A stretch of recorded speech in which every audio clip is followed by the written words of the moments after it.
to the flag of the United States of America and to the republic for which it stands, one nation, under God, indivisible, with liberty and justice for all.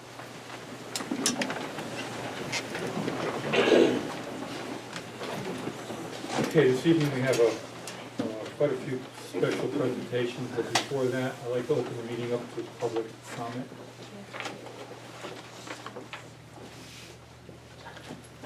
Okay, we'll close public comment and we'll move right on to the special presentation. First one is our student of the month. Joel? All right.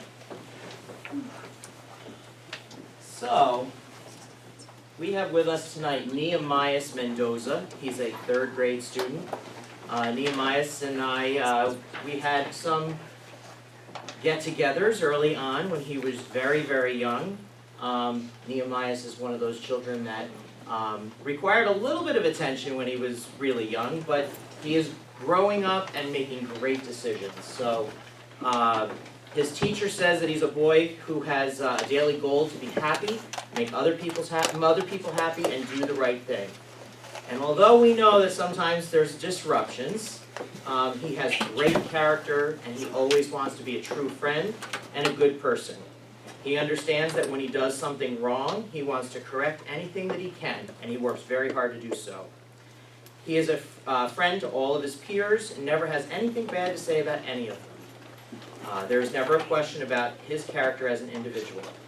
His teacher says that he's proud to say that he spends time with Nehemiah every day, and he's a joy and a positive impact on the classroom. So we have a new assistant principal with us this month, and we walked around, and Nehemiah was one of the first children that Mr. Darling got to meet. And I called Nehemiah over. I said, "Come on over here a minute." He looked at me like, "Uh-oh, something's wrong." But I introduced him to Mr. Darling and told him how proud I am of all the hard work that he's been doing in the last couple of years. So Nehemiah, why don't you come on up here? We want to recognize you as our student of the month.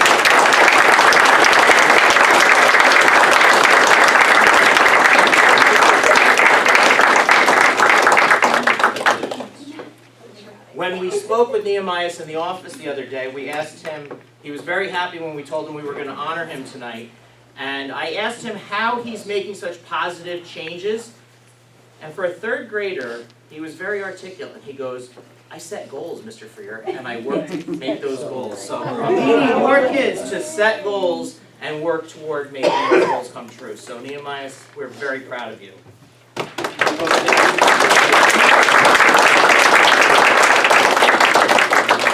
They can get a picture? Oh, you got it, okay. All right, Nehemiah. All right? What's that? You can take that. That's it.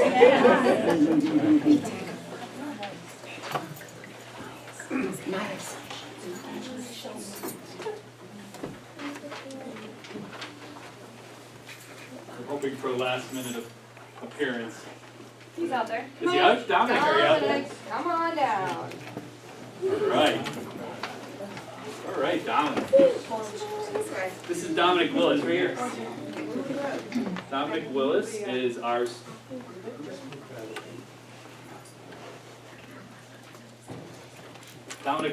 student of the month for the middle school this month. A couple of comments from his teachers. Dominic Willis is a kind and caring young man. Dominic's interpersonal skills are perhaps his strongest quality and has earned the respect of his peers. If one of those friends is going through a hard time, Dominic is the one to lend an ear and help with the situation. To sum up Dominic using 3 adjectives: resourceful, intuitive, and insightful. The 8th grade team would like to award Dominic the Student of the Month. He deserves recognition for both his academics as well as his overall positive attitude. Dominic has put forth extra effort needed to secure an improvement in his learning, while also motivating, and this is my favorite part, also motivating others by holding them to a higher standard. So it's not just himself. He's like, "Come on, we can do this. We're going to get there." In class, he asks thoughtful questions. Has come up at lunchtime multiple occasions to seek out extra help, especially during the Human Impact Project, to ensure the project was completed on time. Dominic's teachers this year recognize his growth and encourage him to continue to excel as he becomes a positive role model for other students. Dominic,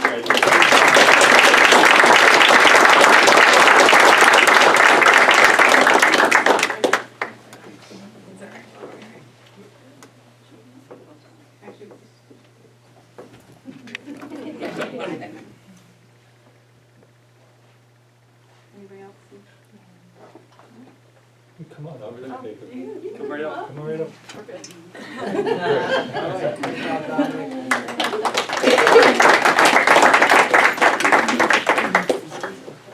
Good evening, everyone. It is my honor to introduce you to one of my favorite young men at the high school, Jonathan Rhodes Bloomer, or as I call him, Johnny B. He is the Highland High School Student of the Month for January 2020. We are all so incredibly proud of him. We are especially proud of how well he has transitioned to the high school. He has made a really great addition to the 9th grade class, and he had to overcome some barriers to get there, and we're so incredibly proud.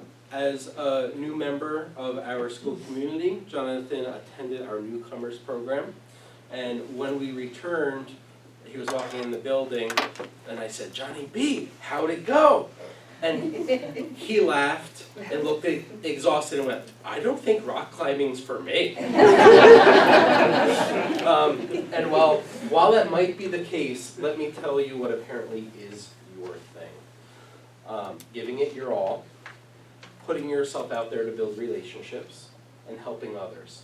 Because those are the things that the staff members who attended the newcomers program noticed about Jonathan and really appreciated. When Jonathan was selected to be tonight's recipient, we emailed the teachers to ask their impressions. Literally every single teacher, even his study hall teacher, which you never expect a reply from a study hall teacher, wanted their share, their glowing thoughts about him.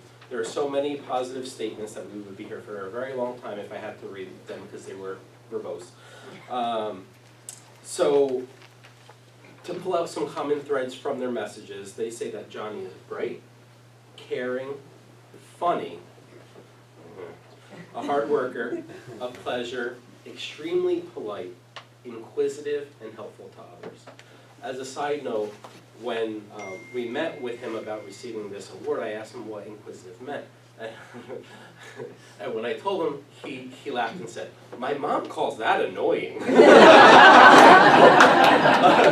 I explained that I could probably see that at home, but in school that's a very good thing. However, two of my favorite statements are that the first one is he is not afraid to immerse himself fully into any challenges we throw his way, and that's from Miss Sylvester. And that he is so kind it can be infectious, and that's from Miss Wilson. So all of our staff and faculty look forward to a very bright additional 3.5 years of working with this young man.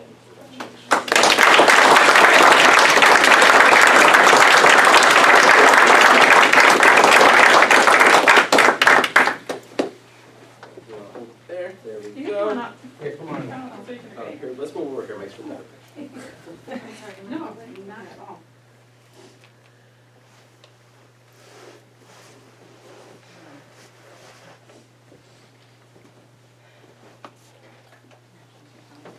Great job.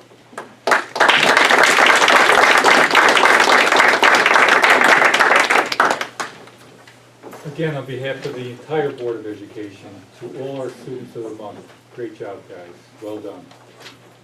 Okay, our next special presentation, and it's our I students. think they have homework to do probably. Yes. But, why don't we let the students depart at this time? You can stay to hear Dr. Corey if you'd like.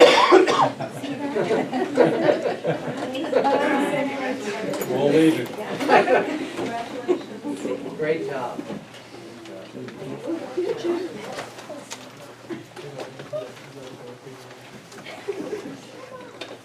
Okay, our next special presentation is Dr. Corey, Superintendent of Ulster BOCES.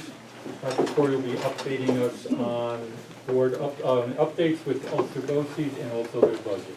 Great, thank you, and it's always a pleasure to see the Highland Board. I'm back here again. It's thrilling, and we actually changed it this year. You've been probably hearing about our budget programs. I'm going to do a real quick thumbnail of that, but before I do want to recognize and thank Sue Gilmore, who serves double duty. She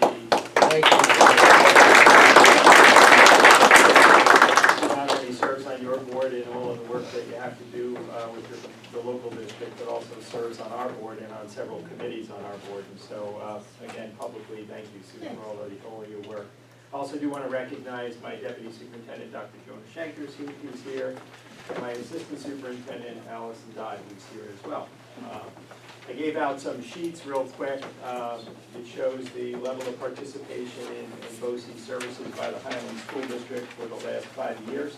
And you can see steadily growing from around 3.8 million 5 years ago to about 4.4 million as of a couple days ago. Most of the growth from last year to this year is in the, it looked like in the area of special education. We've expanded and increased our special education programming, adding an elementary program as well as some other programs and classes, and frankly, we're really thrilled. 2 years ago, we did a study, and about $7.5 million of special ed tuition was leaving the county. And so we designed programs to try to keep kids back in the county. We can design all the programs in the world. Frankly, we're running out of space. And so all of our programs as of today are basically full. And so in spite of us adding a number of sections, we are full as of today. We're planning on doing some moves over the next several months that will give us some more space. And then that will open up.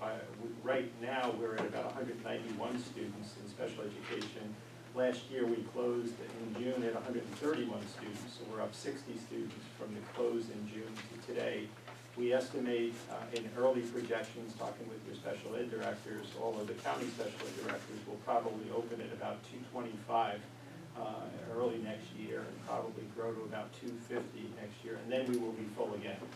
So we're constantly looking for places and spaces. You can see your A ratio is at 66.7%. Last year on eligible COSERs, you spent about $2.8 million, and you received BOCES aid, or will receive BOCES aid, of about $1.2 million.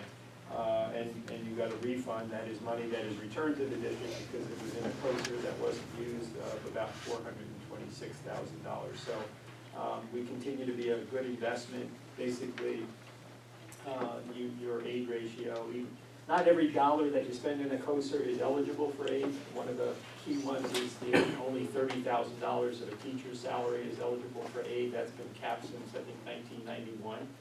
There's legislation to increase that cap, and we've done some estimates of how much money people have lost, districts have lost because of that cap that hasn't been changed. So it looks like there's some legislative movement on that, and hopefully soon we'll get some action in terms of increasing that cap.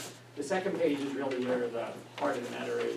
That's really student participation in student programs.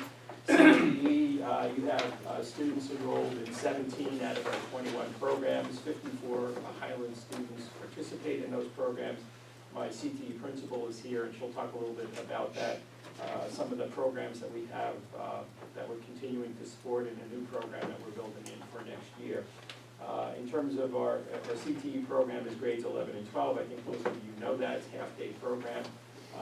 New Visions is a 12th grade program, again, half-day, and you have 2 students in the New Visions, one in New Visions Health and one in New Visions Audio and Music. You have 3 students in our therapeutic transition program. Those are kids who are transitioning usually either from an outside placement back into the school or from the school to an outside placement. It's a kind of a bridge program, and the idea is to get the student back to his home school district, and we work closely with the staff. That's the first, last year was the first year we put that program into place. We were sending a lot of students, probably still do, because I signed the cross contract, still do send students over to Dutchess, because we're filled. Our TTP program is filled right now. We're going to be growing that in the next school year as well. We're also going to be looking, that's a short-term placement. We're also going to be looking at a longer-term therapeutic placement for next year. Right now, you're lightly enrolled in our special ed program, and the Phoenix Academy, which is our alternative school, you have 2 students registered there, as well as 3 in our P-Tech program. I always make the invitation open, and certainly working through Tom, if any one of the board members gets a day off from work and wants to take a trip and spend a little time visiting our programs to see where your kids are. You go to CTE or any of our programs, we make sure that it's a Highland student that's taking you around so you can talk to them and really see all of our programs in action, whether it's P-TAC, whether it's CTE, whether it's any of our special ed programs. We'd be happy to have you and host your visit. The change for this year is we were talking at the superintendent's meeting, actually at a board meeting, and we do presentations much like you do here at the board meeting. And Sue and other board members said, boy, it would be great if we could have these presentations back in our component district. But most of our presentations center around student-based programs. And so we decided, in talking with the superintendents, they said, I know you like to hear me speak, but you really love to hear kids speak. And so we have 3 students, I think 3 students today here from our CTE program and 3 students from our P-TECH program. So I'm going to introduce our CTE principal, Amy Snorensky, and our P-TECH principal. They'll come up separately, Peter Harris, who's unfamiliar, I think, to you. Okay. And they will introduce their students and talk a little bit about the program. So Amy is right there. Amy, come on.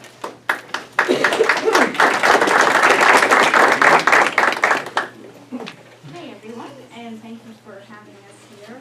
I'd like to start specifically by thanking you for sharing your students with us and supporting our programs. It's really exciting for us to offer these programs of interest to students as an extension of the work that you're already doing. So again, thank you.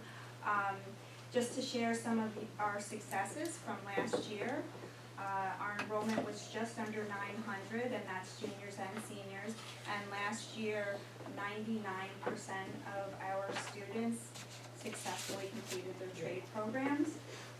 95% of our students earned their high school diploma, which is really remarkable. And just as a reference, the national average for students concentrating in a CTE program is 93% graduation rate, compared to 80% for the national freshman average graduation rate. So that's really good news for us, and we're happy to continue to support this work. We're always looking for ways to do what we do even better. In just a moment, you'll hear from, we have 2 students here tonight. I don't think the third one is here, unfortunately, but you will hear from 2 students about their experiences, which hopefully will help you to understand better what goes on in their typical day and what leads to these successes. But just to give you a brief overview, as Dr. Corey said, we have 21 CTE programs. We do have about overall 24 program offerings, which include the 2-year CTE programs, as well as New Visions New Visions programs and transitional occupations programs, which are geared towards students with special needs. All of our programs are taught by passionate teachers who are industry experts in their field. So they come with a vast knowledge of the field that they're teaching in and maintain close connections to those industry partners. Some of our focus areas, after hearing from the industry partners, are to really more explicitly give attention to those employability skills, those universal foundation skills that we know are important for success in any career, in life actually. So we've come up with ways to put systems in place school-wide to focus on, give attention to these skills. So we have monthly employability themes. Our theme this month is reliability. Last month we had professional attire. Just some really kind of exciting ways to get students involved in these things. So we had Dress for Success Day. Students had a professional photo taken, really creating opportunities for them to shine. The other area that we'd like to continue to grow in is giving students opportunities to take on a leadership role. So having them here today is one example. Some of the other things that we're doing is we created we formed a senior council, which is representative of all of the component districts and the trade programs, giving students a voice in some of these initiatives.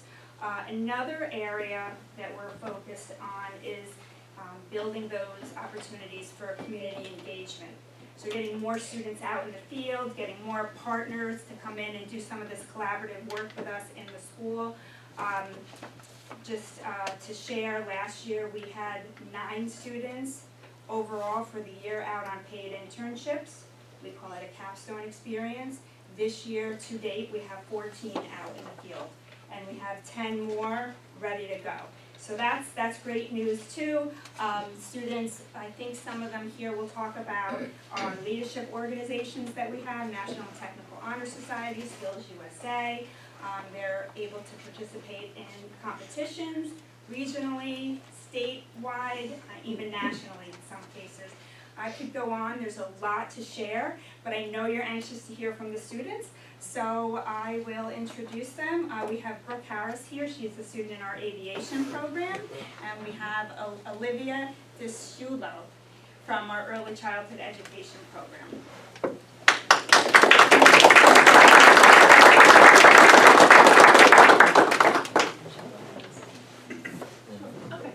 Hi, my name is Brooke Harris. I'm a senior here at Highland High School, and I am in the aviation and drone science program. I went into this program in my junior year thinking that I like to travel and I want to try something new. And now it's led me onto a career path where I'll be going to college at Lewis University, which is 40 minutes south of Chicago. And so I'm very excited. I've gotten myself a scholarship that will cover tuition, and thanks to the Career and Technical Center, I am able to have my private pilot's license, so that will get me out of my first year of college. That takes 1 year off, and that's 3 years that I'll get to work on becoming a commercial pilot. I'm also a part of the senior council at Career and Technical Center that Mr. Ensky just mentioned, and the National Technical Honor Society.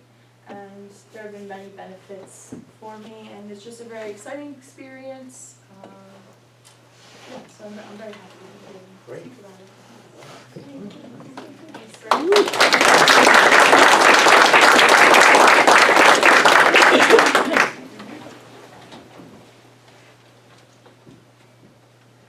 Hi, my name's Olivia Disciulo. I'm in the early childhood education program, and BOCES is a great place to figure out what career path you want to take. So along with early childhood, there is New Visions, and that is only offered to seniors. ECE goes on internship every Monday and Thursday for the whole time that you're there. You go to specific internship sites that you get to pick what age group you want to work with, which is really, really nice because you're not just put in a building with children that you don't want to work with. You also get hands-on experience with the children for an hour and a half, and you're put you experience different classroom environments, which is good because not every classroom is the same, and you want to experience different environments so you know what you like. Our program has assisted in the Mid-Hudson Valley Leadership Day, which we also kind of, not directed, but like we were in charge of it. We're assisting in the Kindergarten Transition Summit, which is on March 10th, which is it helps children transition from preschool to kindergarten, so they're used to not being around their parents, but they're used to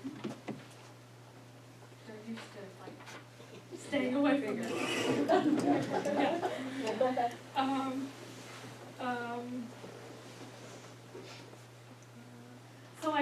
So the reason why I want to be a teacher is because the teachers that I've had have made a very big impact in my life.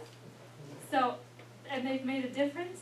So I want to make a difference in a child's life, or more than one child, hopefully. And I recommend the Career Technical Center because you'll make very good connections and like relationships, not only with your peers, but with your teachers as well.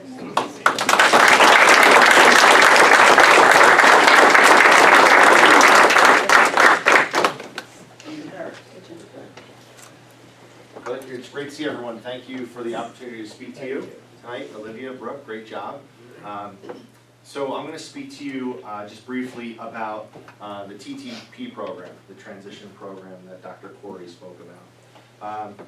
I'm very proud to have been working with staff at Astor as well as the teaching staff in our building to build a program that provides clinical social work on a daily basis to the kids that are in transition that need this opportunity to step away from their traditional learning space, find their balance, and hopefully be able to transition back into their home school district. And thank you for supporting that program. It's definitely a mental health need that exists within each of the schools, I can safely say, here in Ulster County and throughout Hudson Valley, and I think we know beyond. So thanks for your support for sending kids to that program. Additionally, we have the Phoenix program in the building that I am tasked with managing. And Phoenix is more of the traditional alternative school, as you might call it. It's a small micro-learning environment of around 20 kids. And our goals for them is to be able to make them be able to be better self-managers and become employable in their future. Working on regulating their behavior is certainly at the top of the priority list. So again, thanks for your support for that program. But what I did is I invited tonight our three PTAC students to come. And we call them by Young Scholars at HVPA, Hudson Valley Pathways Academy, which in the event that you don't know is a 6-year program where students come and transition at the end of their 8th grade year and become Young Scholars in their Chapter 1 year. And they have their 4-year replacement program for high school experience that culminates with their 2-year associate's degree at no direct cost to themselves or to their families. And our current pathways are advanced manufacturing, health informatics, network administration, and we'll be adding a business pathway at the request of SUNY Ulster, as well as our steering committee, which is really compiled of manufacturers from the Council of Industry. If you know Hal King, he's the vice president that coordinates that. So I would like to go on and talk to you for probably more than an hour, honestly, about all the wonderful things that we're doing with workplace learning and with our global competencies. But instead, I thought maybe I would invite Ben Du Bois to come up and talk about his Chapter 1 experience and to share with you about workplace learning, global competencies, and why he chooses PTAC.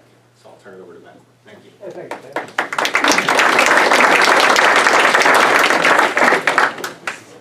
So I went to Highland before, and first I didn't believe that I was getting the opportunity that I thought I could have had at PTAC. Sorry, I'm old. So as soon as I walked in there, it was totally different than any other school. Very lenient, no stress, you know, and when you get there, you just get the work done, you know, very easily. It's a lot smoother than the school, Highland, you know. Like the workplace learning and all that, they open up these challenges that we have to fix for actual businesses, and then we go there, help the business with their problem, and sometimes we'll even get a chance to earn an internship, you know, fully paid. So, you know, this is a huge opportunity for many kids to get jobs that'll pay very well. You know, good opportunity for kids just to get a good college. You know, a lot of kids don't really do that anymore. You know, they drop out and to do things that they shouldn't. And this is a great opportunity for people that think that, you know, they can be something better.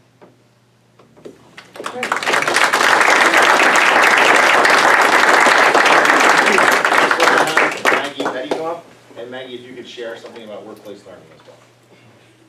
So one of the challenges that Chapter 2's did was for Viking Industries, where we work with two companies, Viking and another company, to make a box for the company's product.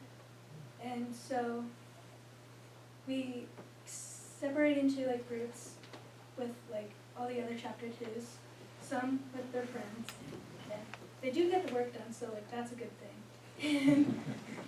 So I was in a group with my friends, and so we made a box that was for this grain measure thing, and they said it was different from the others because you can just put, like, the water goes in and then it goes up so you can see the measurement instead of like all the others. And so the person wanted a way for the people to see what the product was, and so my friend designed a sketch and we started building it. The first time we did it, we didn't have the exact measurements, so it wasn't perfect. But then the second time we ran around, we did. And so we presented to Viking, and all the others did too. And they picked like the winner of like a box, and my group won. And like, that's a good thing. I want to recognize that you're here tonight and that you're doing this, and that the context for the presentation of Maggie and her group and her chapter was at the Jane Bullough Conference Center at Ulster BOCES in front of our industry partners and many folks who had come in to learn about project-based learning and how we're accomplishing that specifically throughout Ulster BOCES. So Maggie and her group did such an impressive job with designing this box to be on the shelves and to be marketed for this company that they were recognized by the owner of Viking Industries right there in that conference center during a PD day that was for folks throughout the Hudson Valley. So it was really a powerful experience.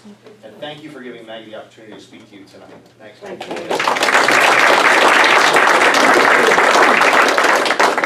And then we have Matthew Petty, who will also speak to you about workplace learning, his choice to be a PTAC, and global competencies.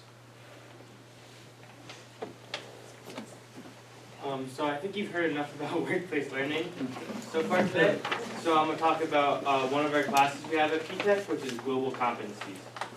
I think it was about 2 months ago in November, we had a silent auction to help benefit refugees through the charity's Silent Voice Theater. And what we did is we created and designed shoes. We designed them and painted them for to be sold off and auctioned off with our art. And I like this this version of learning better, just because we have a lot more hands-on stuff. And instead of writing down a worksheet or an essay about how refugees are struggling and what's going on at the border, instead we had actual refugees come in, and we had translators, and we were able to talk to them and interact with them, which was really a humbling experience, and it was a really great learning experience for me. Another thing we're doing is, so in math, instead of filling out worksheets solving functions, we're making art using functions on Desmos graphing calculator online, and that's one of my favorite things to do is make art. So I think it's a lot cooler than just doing boring math. That's all I got. Thank you. So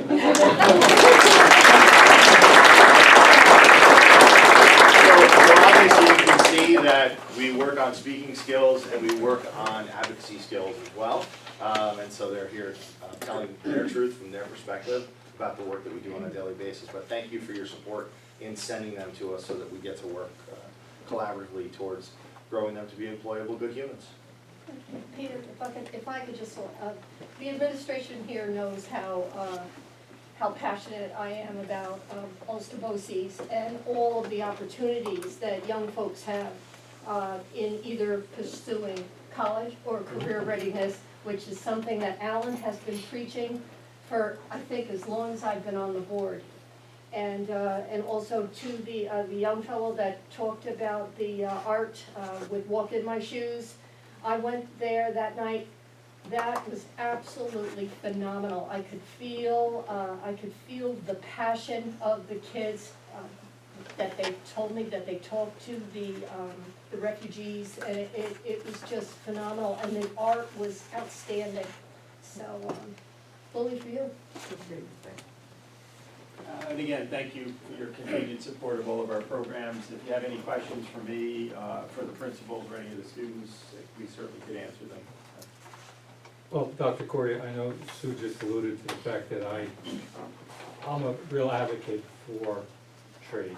I mean, that's my occupation, and I can see the students of today not knowing exactly what career path they want to take. And I often hear the word college and career ready. I even use that as one of my questions to our superintendent search. What was their definition of college and career ready? So I applaud you for the programs that are out there right now. Has there been any type of research done to kind of maybe explore a satellite program in each one of the individual schools where we're neighbors with Marlboro and New Paltz? Can Highland entertain one of your programs, one of your tech programs? Yeah. And bring the students that are neighboring so they don't have to travel that distance to Port Ewan or Marlboro, or some of the Orange County students that have to travel to Goshen. I mean, they're on a bus for an hour and 15 minutes to get there. I'm gonna push it. No, I agree, and we, it's a space issue. I always ask the superintendents, do you have any empty rooms? I mean, certain of our programs could be exported to local sites. A couple of years ago, 2 years ago, we did carpentry in Rondout Valley because they had an empty carpentry shop. We advertised it, the only students who signed up, 6 students from Rondout Valley. Nobody else signed up for it. And we ran it for 2 years, trying to engage kids from throughout the county. And then those 6 students, after 2 years, graduated. There was no new students, and so that program had to shut down. So, you know, we're not gonna build a new auto shop someplace, or a CNC lab, you know, where you've got $750,000 worth of Right, no, I equipment. understand that. But there are many of our programs that we could, if we had space, and then we would look for those partnerships. And so we're always open to that idea. And, you know, we're also, I mean, I think, you know, we talk about workplace learning. We've hired 2 workplace learning coordinators over the last 2 years, so that from a county perspective, you know, it doesn't just have to be, you know, CTE students going out. It could be students from any local high school. The problem is, you know, you're not gonna have the wherewithal or the finances to hire a workplace learning coordinator. So that would be something that would be coasterable. You could hire our workplace learning coordinator, buy a day for him, and so from a county perspective, it would be a coordinated effort to run internship programs, job shadowing programs, and so on. You know, we talked a little bit recently about a couple of districts, I think it was at Ulster County School Boards, talked about when the county executive was there, and you know, we would all be going to the same industries looking for the same placements, and so having a single point of contact with the county makes all the sense. And so that's something that we're rolling out.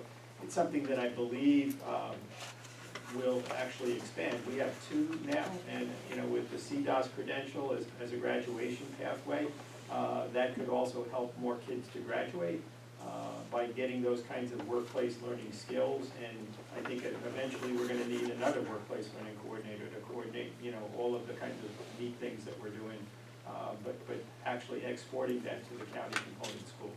So the answer is a quick yes. If you have space. We've had some informal conversations. Yes, we already have, absolutely. Yep.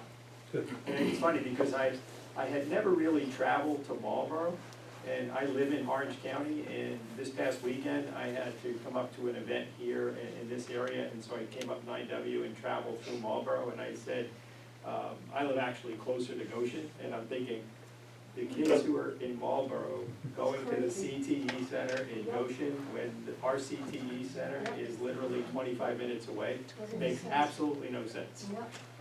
So it's a conversation I'm gonna have with the board representative who comes to Ulster County School Boards religiously from Marlboro and say, you know, you could cross-contract and send your kids to us. You know, it would save them probably an hour on a bus each way. So traffic's good. yeah, absolutely. Thank you. Any other questions? Big enrollment at Marlboro. Anyone else? Is that correct? With your CTE program, are you able to help in placement of some of these students after they graduate? Yeah, in fact, I mean, Amy could talk a little bit about that. That's pretty much part of the job of the workplace learning coordinator. We're setting up internships.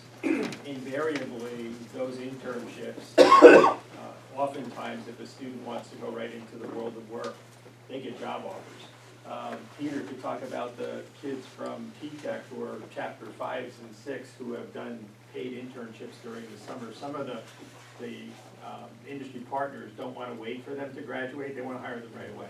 So, yeah, so yes, we certainly do the coordination, and that will just become more and more as we grow those programs. Yeah. Anyone else? As always, thank you. Thank you. Thank you, Dr. Moran. Thank you for bringing us.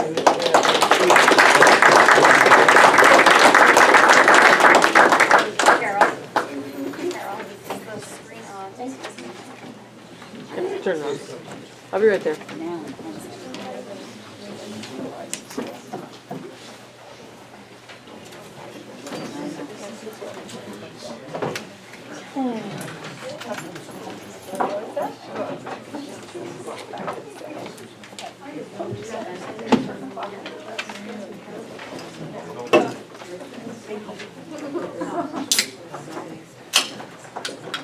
Mr. Miller, shy.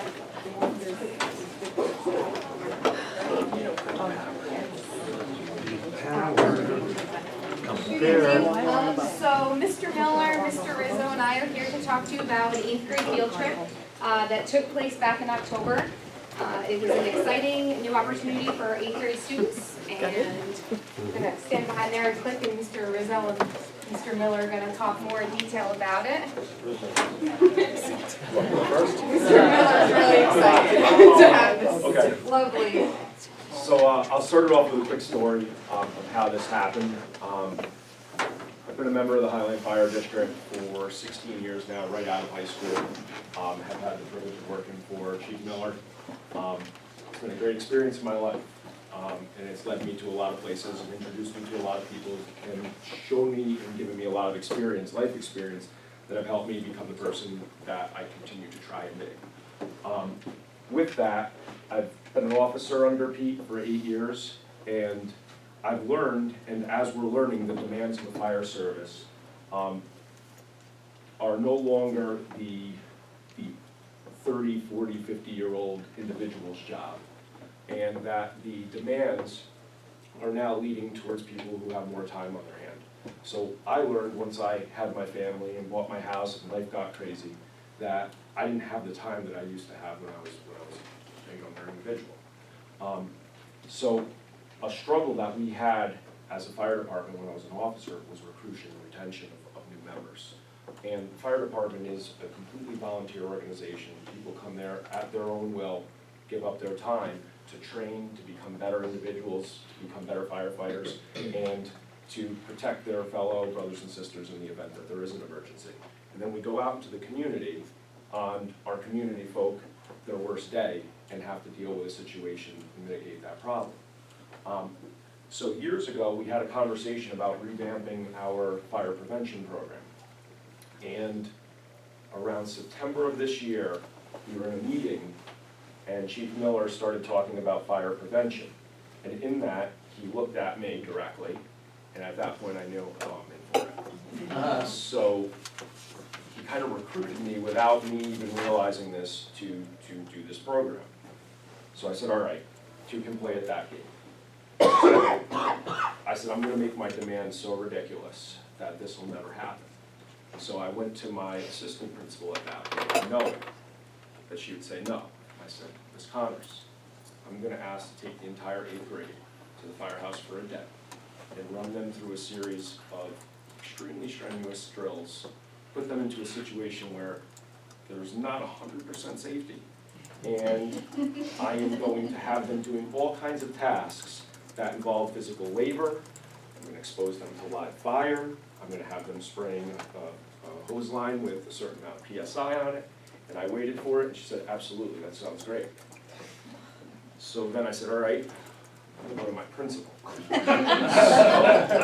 So I went to my principal, I said, Mr. Wetzel, I'm gonna take 140 kids to the firehouse, and I'm gonna put them in situations where they're going to be doing extremely strenuous activities. They're gonna be running around, crawling through mazes, and I cannot vouch for all their safety at this point. He said, do it.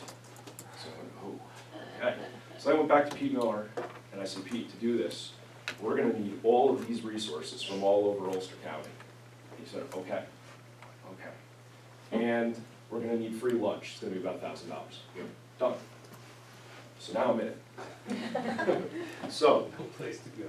there was no place to go, there was no backing out. So, then I said, all right, I'm gonna need to get my colleagues involved in this. So I brought up the idea at a team meeting, expecting to get shot down. And they were like, yes, let's do it, let's teach them local government. Yes, let's teach them about civicship. Let's teach them about volunteer and community. Okay, where are we going from here now? And we want to go on the field trip. So now I had to go back to Ms. Connors and Mr. Wetzel and say, can we take 10 8th grade teachers on it? Waiting for it, and they said, yes. So now, we're at the firehouse.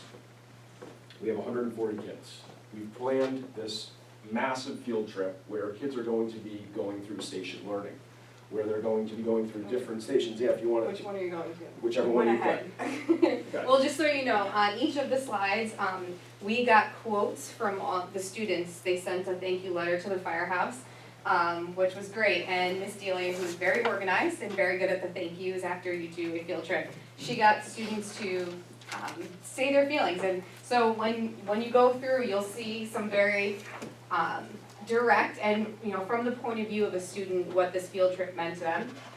The other thing Mr. Rizzo forgot to mention, this was over 2 days, so each day we took about 70 students to the firehouse. So it wasn't 140 at once, it was over 2 days, which is even more exhausting in some ways for all the volunteers that did the 2 days worth of work. But that was our way to get all the students there in small groups so that they could get the instruction and be safe. And be safe. Which was really one of the biggest things while they're at the firehouse. So the main ideas that they had and the overarching theme for every single one of the mini lessons was volunteerism, community service, and pride for our community, which is ultimately the goal that we always want our kids to have. So we'll go to the first slide. Now, each one of these slides, we sat down, in our fire department, we have kind of a little bit of a leading edge. Many of our members are county fire instructors and have worked their way through the county system. Some are state fire instructors. So along with my educational background, their educational background, and our training, we were able to come up with drills, scale them down to middle school level, and put students, immerse students in what a day in the life of a firefighter could possibly be, or a volunteer firefighter. And we wanted our students to come away with 6 or 7 different overarching themes and a series of trainings that would help them throughout life. And specifically help them in the event that, heaven forbid, they actually got into a fire or their house actually burned. And I do have to say that does happen. Many times recently, we went to the house of our students, and it's one of the worst days of our lives when, myself as an educator, there was one incident that was right before Christmas, and I remember shoveling the Christmas gifts that, were the remains of that particular fire. So we do see that our students do have this. So this became a prevention of fire, what to do in the event that you do have an emergency, and then it also became a life-saving type training. So our overarching theme, again, was community, civicship, volunteerism, but then we gave them these 6 different stations where they learned 6 different life skills that I hope will, Chief Miller also hopes that will benefit them in the event that they do have an emergency. So students learn the potential of firefighting careers and scholarships. So we did that actually prior to the event. We talked to our students about potential careers that they could pursue, pathways that they could pursue. We showed them different colleges and educational facilities that offer this. Then we gave them the tour of the entire facility and a mini history lesson on the facility. And one of our, and Pete, I'm going to steal one of your quotes. I know you don't like when I do this, but Chief Miller has a great quote that says, "We're not paid with money, we're paid with pride." So we do our job based off of pride, and a lot of our pride is our history. So we walked the students throughout our entire firehouse, which we're very blessed to have, and showed them the history that started in 1897 and is still going towards, still moving forward today in 2020. No problem. The next one, we have a state fire instructor who taught the students fire behavior and showed the students how fire works, how fire behaves, how it consumes fuel. And I was able to give them a pre-lesson to this and show them the fire triangle and how, and apply it to physical science. And he was able to come up with a wonderful demonstration, and students were fully engaged. The next one was building safety. So this one goes back about how many years? 7 years, I would say? No, 9 years. Chief Miller and I decided to spend an entire 6-month period together where we came out of it alive, where the two of us devoted thousands of man hours to building a training facility. At the end of it, we came out with what we call this maze of terror. Yeah, which is, it is. I can attest. Which, in my mind, was a box about from the wall to here, as high as the ceiling, and in that distance has about 140 feet of maze that we crawl through. And people attest this made grown firemen cry and panic, and we got all of our students through it, every single one of them, blindfolded, by the way. And here's a situation where one of my students is, I'm taking them through it, and we're teaching them fire behavior and what to do in the event that they are in a particular fire, how it's going to move throughout the building, the construction of the building, what to do in these events, how to breathe in these events, and how to maintain your safety. Go ahead to the next one.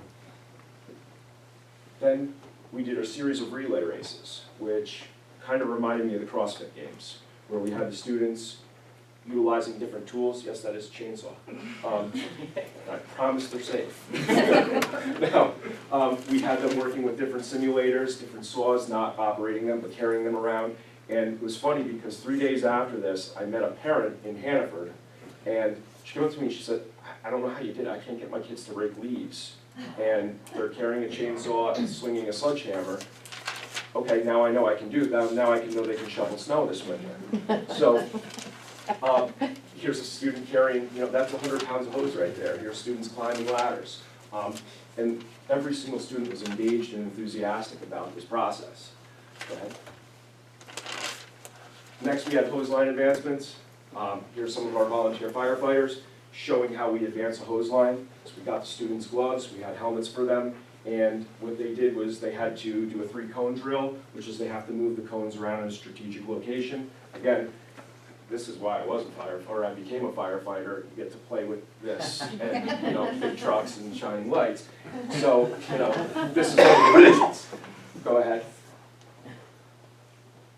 Our next, this was probably the most important. 140 kids walk in and come out, hands on the CPR or ready. We couldn't get certifications because that obviously you have to pay for. But I'm confident, and these students have talked about it, that in the event that a family member, a loved one, a friend did happen to collapse, go unconscious, unresponsive, now they can at least provide enough help until emergency responders get there. And we thank the American Heart Association for doing this, as they were a wonderful partner in sending us a great trainer who's able to engage the students. And all of our students to this day, if they have to ask, remembering the beat to staying alive, because that's the compressional beat for the chest. And then last, most grown-ups have never used a fire extinguisher before. Teaching students how to actually use a fire extinguisher and what type of fire extinguisher to use in the event that there's a different particular fire in your house could save us a very long job if they use the wrong fire extinguisher in the kitchen, but also gives them the confidence that they can use it, know how to use it, and know how to use it properly. I believe that was the last station. Yeah. And Chief Miller? Are you gonna tell your story? So not only did the students enjoy themselves on this field trip, but our staff certainly got involved as well. As you can see, one of Mrs. McGrath's bucket list items was to dress up like a fire person and use the hose. And when she was learning how to use the hose, Mr. Miller, as you can see is running out of the screen here, was a little too close to the hose and wrenched while going through there. Mr. Kenny down here going through the maze, following a kid. So not just our students, but our staff had fun. And one thing that was really cool about this is we all know how interested our students are in cell phones. That was one of my biggest fears of them in the firehouse is they're going to have their phone out and they're going to trip over a saw or a sledgehammer. So I did this whole speech in the beginning and I said, if you want me to hold your phones, I'll put it in my book bag. And some kids were like, oh no, I need my phone. About 20 minutes in, I couldn't even carry the backpack anymore because every single student wanted nothing to do with their phone. They were completely engaged, excited, and completely focused on what they were learning and how they were learning it and doing the activities. And having fun with their friends without a phone or needing to take a picture or a selfie, just being in the moment.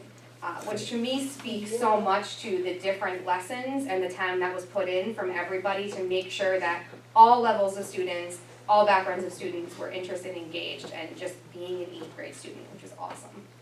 Mr. Miller. So I'm going to get on my soapbox now on the civic side of it, okay? We've been looking and trying to find the right personnel within our fire department to advance our fire protection, fire prevention program throughout the district to a point where it's interesting and it has, kids have the desire to participate and teachers are not annoyed that it's going on and it leads to a more positive approach. This was a big foothold in getting that started, working with Mr. Rizzo, who was one of those people that makes you look better when you work with him.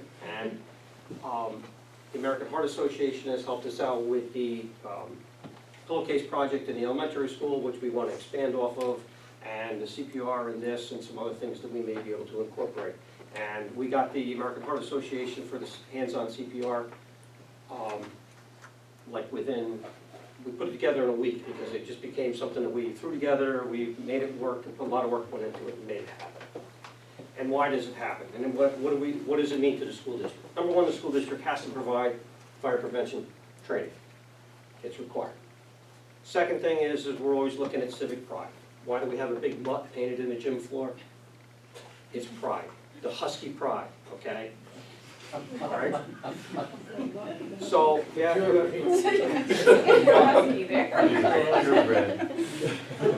have Husky pride, we try to instill that in kids and the unity of it and everything through the school district by having sports and everybody supports the teams and everything. Hopefully they win, and hopefully everybody's happy and it moves forward. The community is the same way. What is the pride? The pride in the community. It's not all about one thing. It's not all about the rail trail. It's not all about, the schools. It's about everything in the community, from the fire department, your ambulance services, the quality of your highways, the parks and recreation facilities that you have and all that kind of stuff. And that's why Frank Alfonso and I have this love-hate relationship that we go on. But we both are in the same direction, that we want this and everything in the town to be as best as it can be for the community and the people that live in the community, that they can have what they should have and they should be entitled to. So expanding on it, and as Kevin said, in the fire department the only paycheck is pride. So based on that is having proper equipment and materials and things for the firefighters to use and for them to train with and to mitigate any situation that happens in the community. There's about 11,000 people who live in the fire district. At this moment, there's 47 people in the fire department. So not that many people are involved in the fire department, and we always want to have more people involved in the fire department. Now, Mr. Rizzo alluded to young people in the fire department, and I joined the fire department the year that Mr. Harris was born. And since I've been in the fire department, about 200 people have come and gone. Okay, so there's a lot of people that go through the fire service. And by putting this program together on this basis and earlier and continuing and expanding on it, we're looking to get more civic pride and more people involved in the fire department. What benefit is that to the school district? The benefit to that to the school district in keeping the volunteer fire service going is that it's not another tax burden that falls upon the public. Because if you have a multi-million-dollar school budget, it's expected because of the people that are involved in it. If you have a career fire department, and I'm not against career fire departments, it costs money. It would be another tax bill that goes on top of it. So it's in our best interest to continue to promote and create as many volunteers as we can out of our student body or anybody we can get that's in the community to help the fire department so that we don't end up with another tax bill that goes along with the fire department. We had these kids that are 14 years old or whatever. We have a cadet program in the fire department that starts at 16. Our first cadet that we ever had was Michael Gaffney, came from the Highland Central School District. He became a cadet in 2000.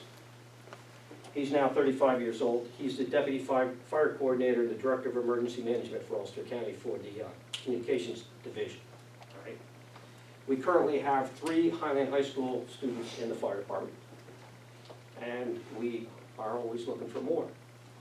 A positive piece of that is if you're in the fire department as a cadet fire or a member, there are scholarship opportunities through FASNY, which is the Firefighters Association of the State of New York, for scholarships, and you can almost get community college 100% paid for if you are a firefighter. So that all put together is a benefit for the community, it's a benefit for the school district, it's a benefit for the fire department.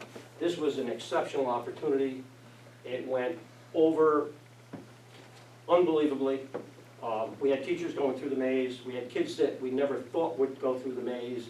They all wanted to go through the maze. They didn't think it was challenging enough on the first group that we ran through the maze. They went through what they could see. And from that time, everybody else went through blindfolded, and it worked out very well. We didn't hurt anybody. I think they learned a lot. And in this case, about 160 individuals that would never have walked in a firehouse were in a firehouse. So, as we go forward and try to expand on this, we hope that there's more involvement and we can do better across the board from K through 8 easily. So, okay. Thank you.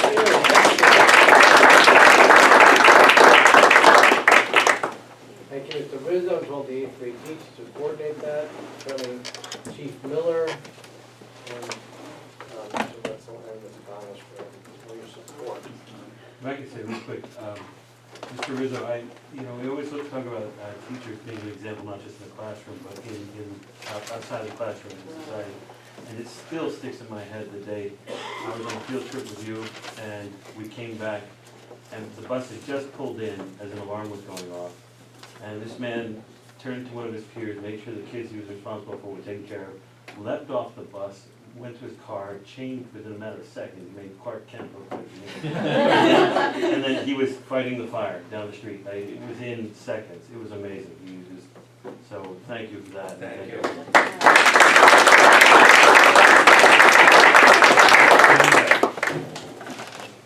Okay. Thank you, Kevin, Megan, and Peter. Lisa, would you like to introduce our next speakers? Very much. We have 2 representatives from the district financial advisors, Bernard P. Donovan, Inc. We have Chris DiCarlo, who's the senior financial analyst, and Jason Schwartz, who's a municipal advisor.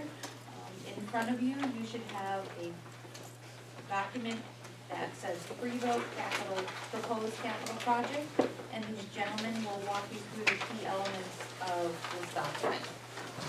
Okay, thank you. As mentioned, my name is Jason Schwartz. I'm with Bernard Downing Incorporated with the district's financial advisors. We've been working with you for a number of years through any of the previous projects we've done. And you know, we're not gonna be putting any children's safety in jeopardy tonight, but we are gonna be doing some boring math, so stick with me. So as Lisa's mentioning, in front of you, you have an initial report. So really, what we're looking at, we've worked, with Lisa to begin the process of looking at a potential vote that you may be considering for May of 2021. So we're ways off.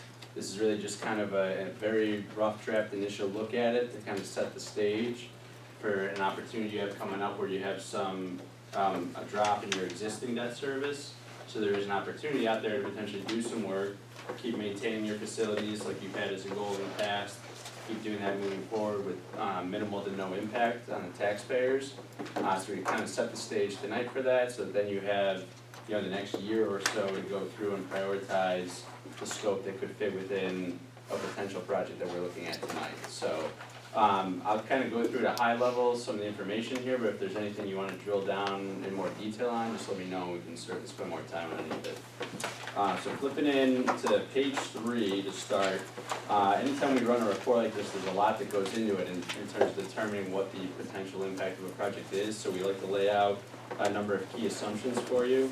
The biggest ones, anytime a district in New York State has a voter-approved capital project, you do receive building aid back on that, or state building aid.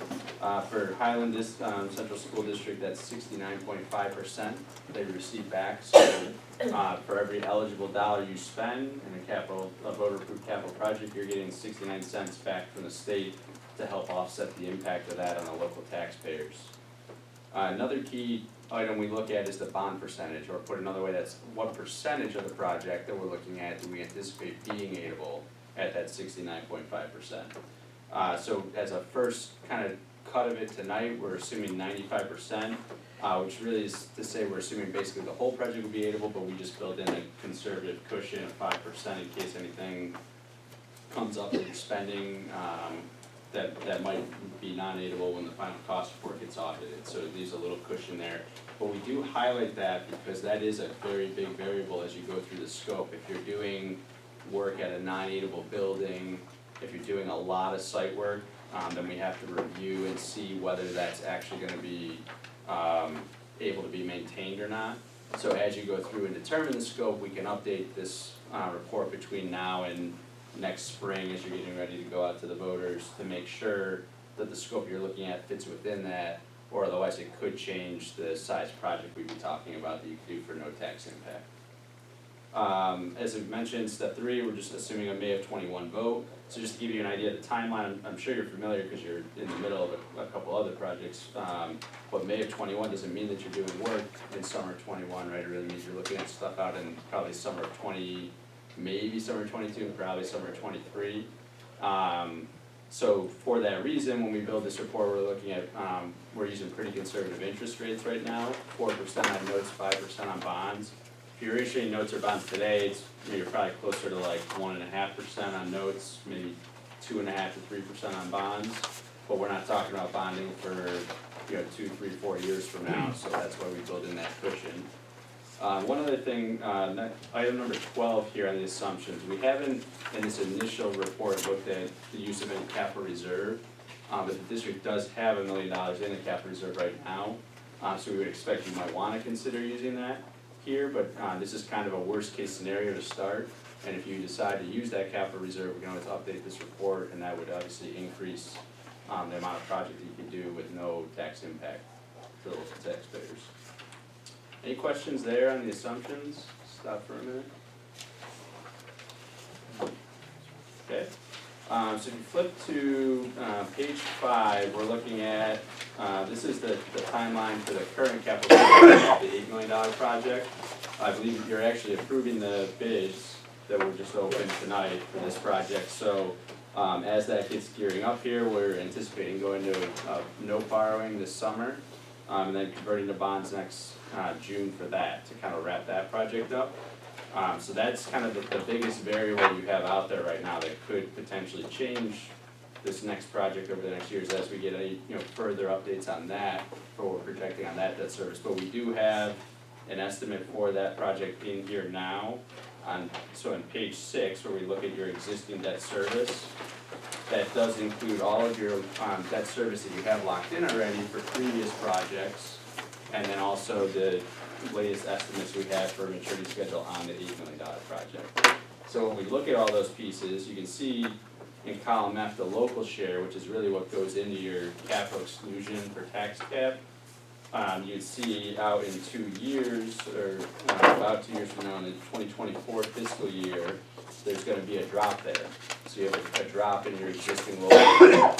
So that, one of the goals and why we were tasked to run this report is to prevent that dip, because that can have negative consequences on you from a tax cap perspective. If you ever see articles where school districts have a negative tax cap number, it's because they didn't maintain that capital exclusion, and when that dips, it throws that formula kind of out of whack into a negative number. And then the next page, we just kind of show that graphically for the visual learners in the group, and sometimes it's easier to see the dip on the bar chart versus when you're looking at that, all the numbers on that one page. So really what we're looking at when we look at something like this as the district's advisors, we say, okay, the target is where this dip is, we wanna have some debt service to fill in. So working backwards, how does that work? And that's how we came to that May of '21 vote date. So on the next page, you can see kind of a generic timeline. And as I mentioned, I'm sure you're kind of familiar with the steps of a project, but if you vote, then we're looking at about a year for design and approval. So your architect to go through the detailed design, submit to the state and get approval, go out to bid, sometime hopefully that following spring, and then get into the construction on your short-term financing. And then where we would anticipate seeing that first impact was when you transition to the permanent financing and had the building aid flowing in. So starting from that 23-24 drop and working backwards is how we get to that potential May of '21 voter referendum. Okay? And then on page 9, we have the maturity schedule for the proposed project we're looking at. So essentially what we're looking at right now is that you could do roughly a $7.7 million capital project for no tax increase. And we'll see it in a minute how it all layers back in for saying that, but filling in that drop off that you have coming up in the '24 fiscal year, you could do $7.7 million. And again, that's without using the capital reserve. So if you add that on, you might be in the ballpark of maybe about $9 million that you could do for no tax impact. And again, just to kind of show that, prove our math on that, we take that schedule that we run on page 9, add it back in with that existing debt service we had previously in the report, and then have that bar chart again, so you can kind of see when you put everything back together, you stay at or below that current level, and the 2021 budget that you have upcoming, that is that black line going across the page, you're staying at or below that level, so therefore there's no tax increase as a result of that, $7 to $9 million project roughly. And the last piece of the report we have there for you on page 12, this is your maximum cost allowances. So for all your buildings, the state assigns a cost allowance, and basically if you stay within those levels, then they'll aid you up to that, but if you go beyond that, then no more aid, it's all 100% local share.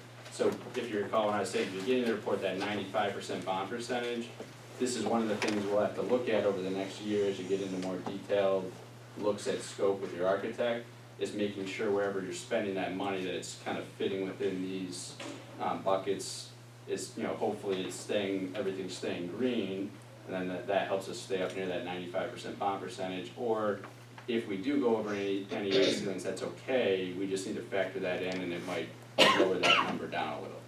So as you're kind of prioritizing scope, just being aware of how things are fitting into that. And we can always update this report at any time as we get more details on what some of the potential scope items might be.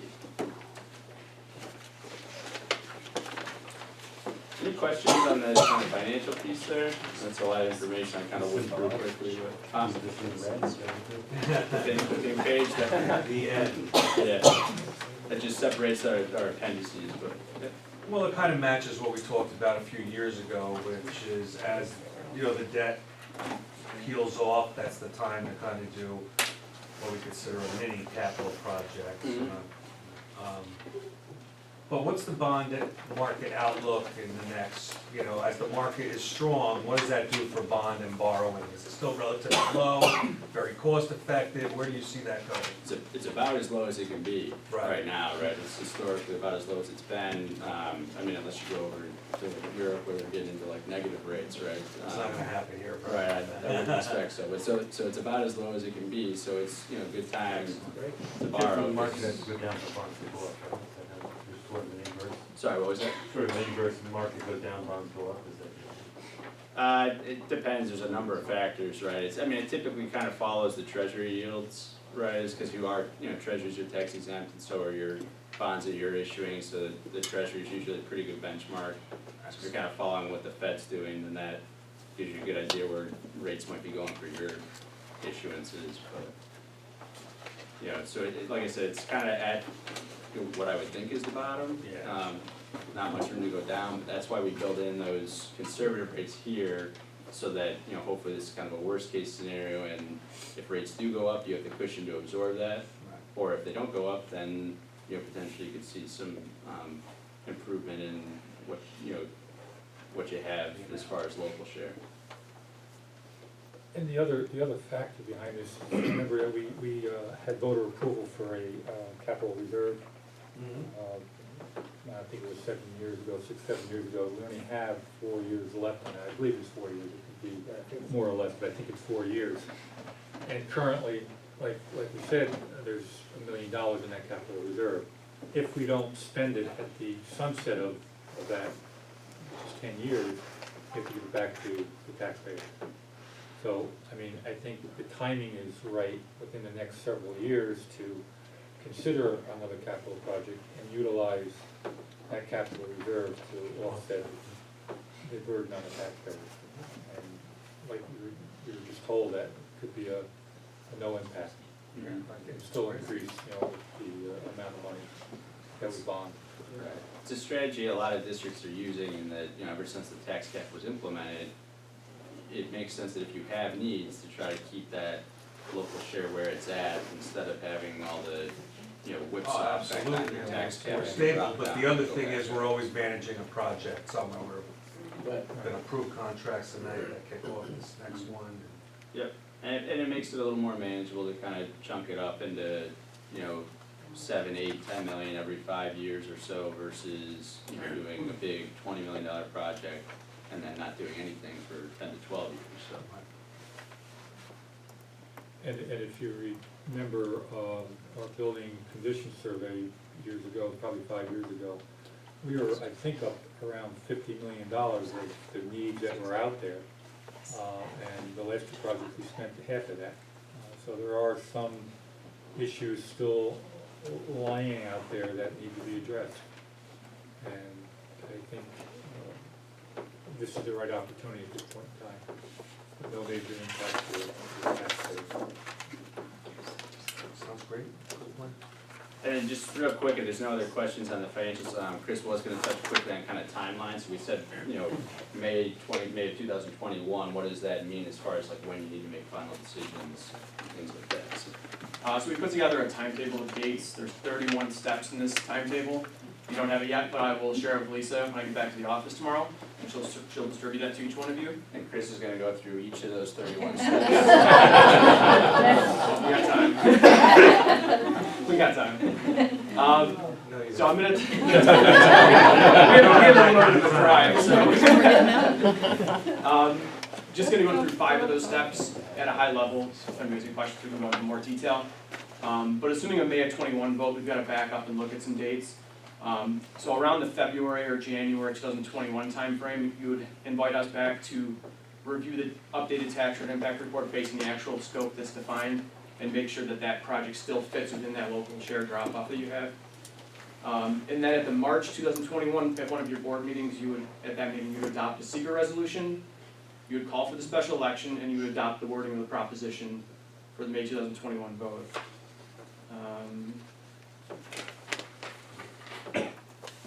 Also in that same month, you would be submitting the legal notice calling for the special election. You have to submit that legal notice into 4 publications in the local newspapers.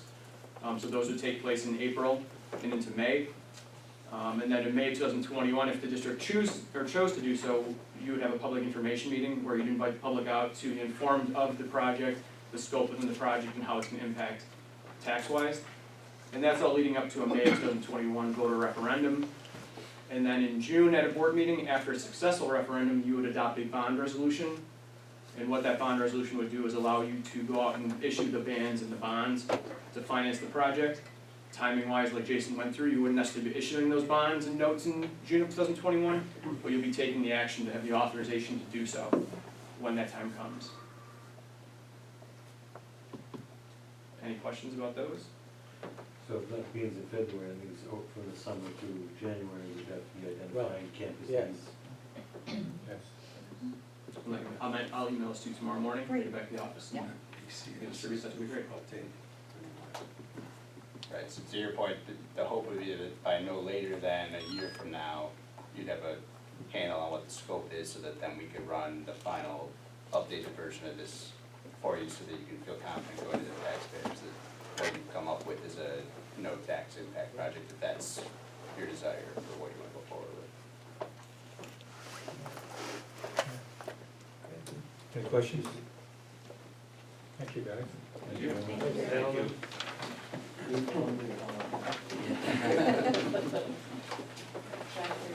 Yeah, we will. Thank you.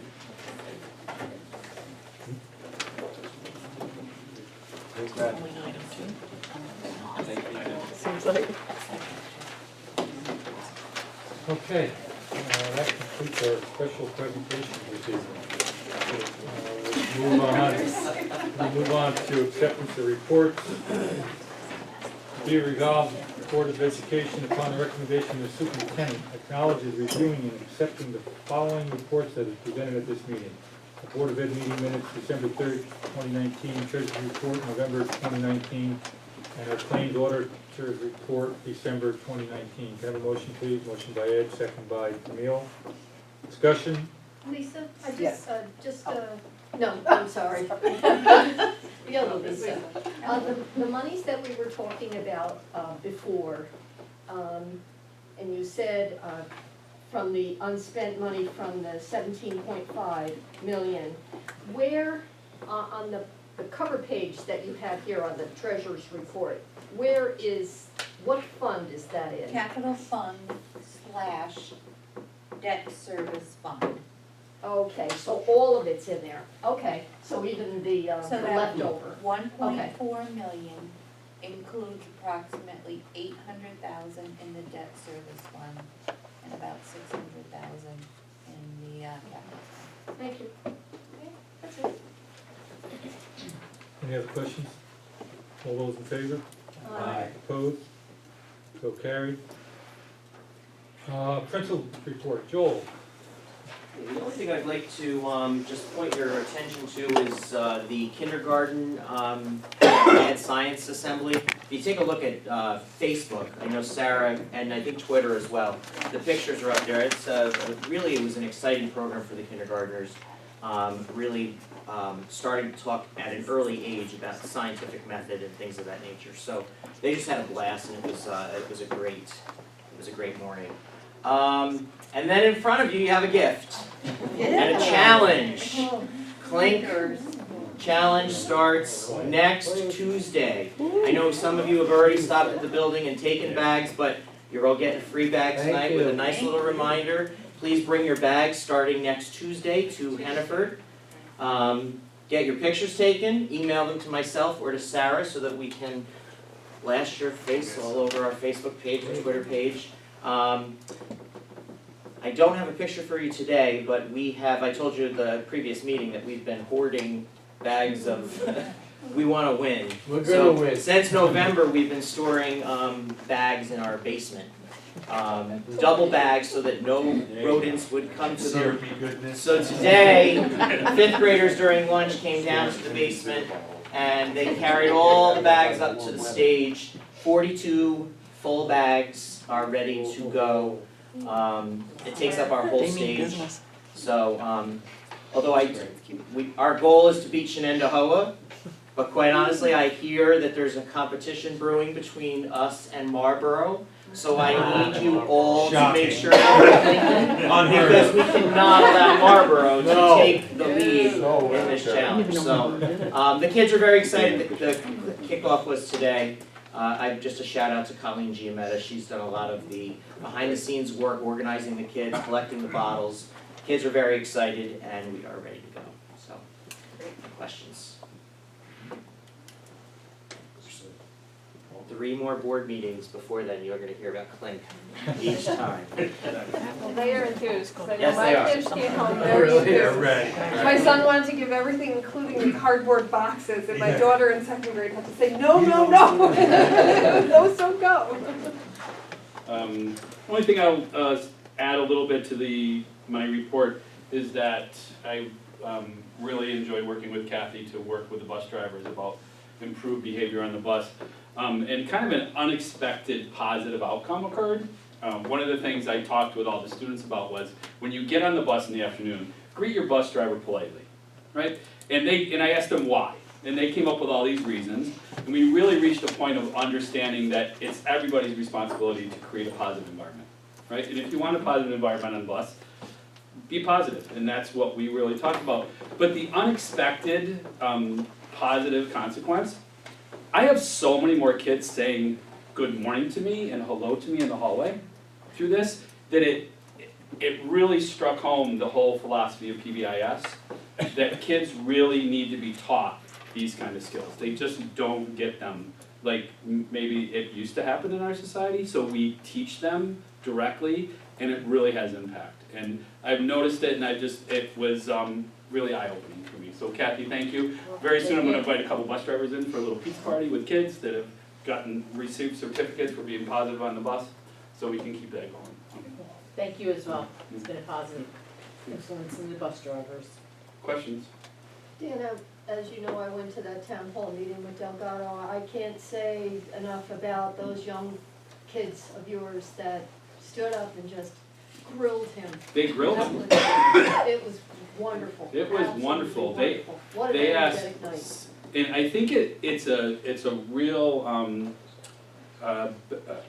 not the word's not coming, benefit of our whole teaching staff, and what they do with kids, because they talked it up with kids, they had them practice questions, they talk about current events, and they went in, and there was, those kids had serious questions.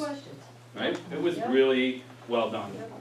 Oh, If I can ask you a little bit more about this, the curriculum discussions that Mhm. you have with Mr. Boyd. Mhm. Is this going to be a breakout similar to what we have in the high school, like a separate classroom? Is that what you're thinking of? We have one in place already, we call it instructional skills. Oh, I didn't know And that. it Okay. started off, one of the difficulties about scheduling every year, master scheduling, is lining everything up and making it all work. And one of the problems is we've ended up with every year a different group of teachers in instructional skills, right? Because it's a special ed program, and by the time we fit all the pieces together, we end up with different people, and what we've noticed, we think, is a slight loss in the consistency of that program overall. So we wanted to bring that back and bring consistency back to it. But teach those skills, study skills, organization. Again, some kids know how to do that, some kids get that from home, some kids really struggle with it, and their lack of success can be in that struggle. So we're working on, and that meeting was, in fact, the meeting was on Monday, and that discussion has really started, and it was really a conversation that Patrick, myself, our coordinator of special ed in the building, and not coordinator, what's our word, is that the word? Yeah. Yes, coordinator and our school psychologist had about this program, that was really lacking, so we jumped right into it. Trying to maximize the time that we have, because it is so concentrated and there's so many skills that we want to teach and we need to explicitly teach for these students. So trying to be consistent with it and most productive with that time we do have with these kids. One of the simple skills is for a kid to raise their hand and ask a question when they don't know what's going on. You'd be surprised how many kids at the middle school level just, I don't know, so I'm just gonna sit here and be Oh, quiet. yeah. I remember feeling like that. Yeah, so we're, I still feel like that. yeah, Thank you. yep, absolutely. Any other questions for Dan? Thank you. Ryan? Good evening. Mr. Zimmer apologizes for his absence. I do have a couple of additions to his principal's report. First, on Wednesday, December 18th, members of the Highland High School Concert Choir performed for the Highland Rotary at a breakfast held at the Gateway Diner, and that was very well received. Update on our Lunch and Learn program since we last spoke. Our December Lunch and Learn program was all on financial literacy topics, everything from credit, checking accounts, credit scores, etc. And that was not only presented by, but also sponsored by Hudson Valley Credit Union. So we thank them for not only sending out a team of 3 people, but also financially sponsoring part of our program. It was very well received, so much so that they wound up not even doing their presentation because our students had so many great questions to ask. Our students almost created their presentation. And our upcoming January Lunch and Learn with a Leader series is going to be on the 28th. And we will be having a visit from Robert Rich, who is a lawyer. More famously, he's my Uncle Bob, which is really important. And he is one of the top 200 attorneys in the country, and he is coming in to speak with our students about the rights you have as a renter, which, as you're aware, is an important topic because a large part of our community lives in rentals, but also our students, when they go out into the real world, will be renting, and it's important for them to know what their rights are. And The so, laws have really changed this year, haven't they? They have a lot of lights. Yeah. yeah, there's been a lot of different changes, so hopefully, I'm sure I'll learn something at that as well. So we have that to look forward to. And then one thing that's not in addition, but I would like to point out on the principal's report, is that next Wednesday we have our rock concert, and I know some of you went to it last year. I have to say, out of all of the evening events, while they're all wonderful in their own special way, this one I think is the most awesome event of the year. I started this school year thinking, when's the rock concert? I highly recommend you come out next Wednesday night here at the high school. It'll be an amazing opportunity, and this year, for a little added twist, our chorus will be performing along with the band and the special guests, and it will it has lessons weaved throughout it about Black history, and they're doing all Motown music, so it should be a great evening. Does anyone have any questions about the high school principal's report? Good? Thank you. Okay, director's report. We have most of our directors here this evening. Are there any questions for our director?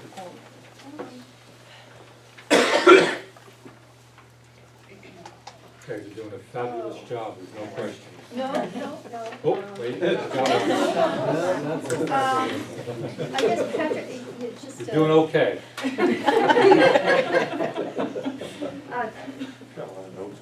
I know, I guess this is always gonna be just a continuing request. If we can bring any of the out-of-district kids, we have 29 going out of district. Just keep on the top of your mind. Oh, it's an Yep. ongoing conversation that Yeah. we always have, and we always look at, cohorts of students that make sense to start a program, because some of these out-of-district programs have such special resources and staff attached to them that when we look at the cost that it would bring, and we obviously always want to have them, but it is a consideration. When you look at some of the out-of-district numbers, you notice in a lot of the grade levels, it's maybe one student.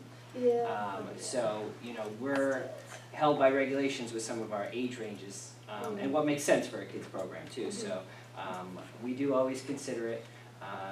It's a number that I think when I came into this position, we were in the mid-40s.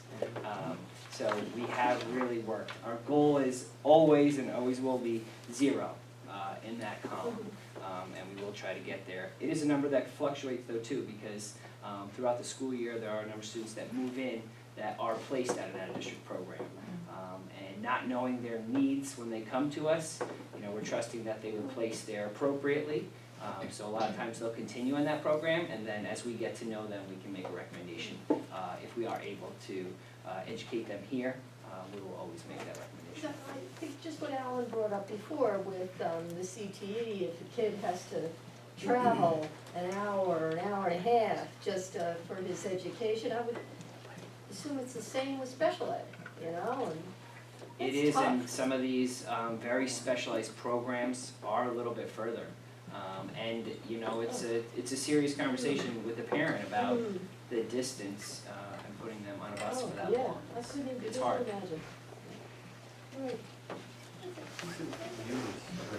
goes up to 12 year old. U is 12 is ungraded, so the U is, the U is ungraded, so students that are alternately assessed.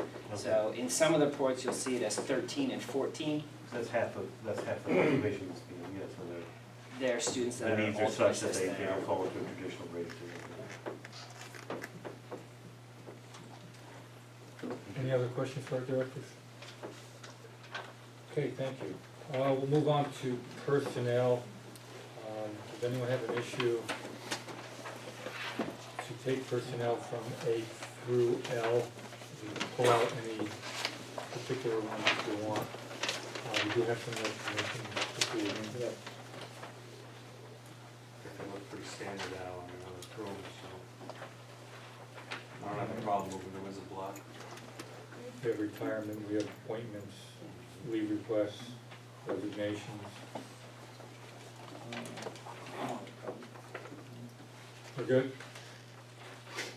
Okay, can I entertain a motion to move personnel as a block? And if you do want to pull out any, just let us know. Motion made by Heather, seconded by Ed. Okay, all those in favor? Aye. Opposed? So carried. Mr. President, I just want to mention, I'd like to publicly thank Mrs. Valentino. She is retiring after 15 years of service. We certainly wish her all the best of luck. It was a very busy evening, so several of these people we appointed told me that they couldn't make it tonight, but I want to recognize that Mrs. Garcia is here, so Ms. Garcia, if we could just do a wave. Thank you very much.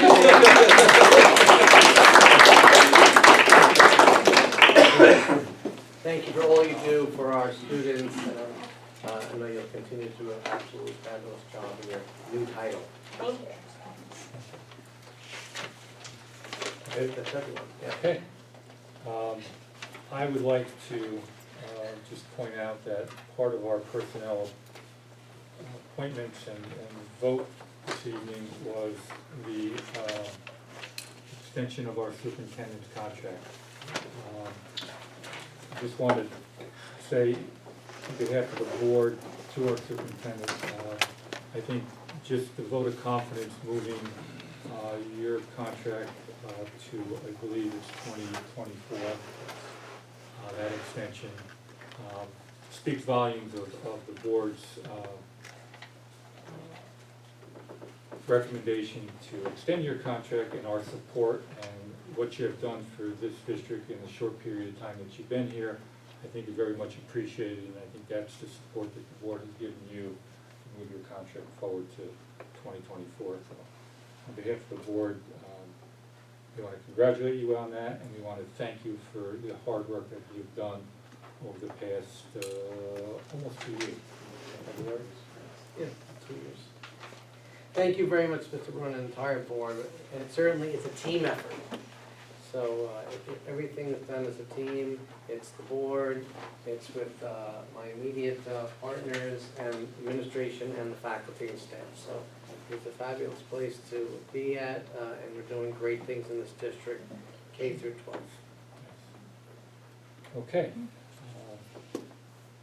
Student rep, Bella. See you down there. Hi. I just wanted to start off my report with emphasizing how great the Lunch and Learn with the Leader series has been. I've attended all of the ones so far this year. I think there have been like 4 or 5, and I'm planning to attend the one at the end of the month. It's a very great opportunity to learn about, you know, real life experiences, things I'm going to be having to go through and learn in the next few years, and I just wanted to thank Mr. Judge for organizing all of these great opportunities. Myself, along with 5 other senior French students, are leaving for France on this Saturday, along with a few chaperones, including Ms. Dudley Lemick, which will be very great. I'm very excited for the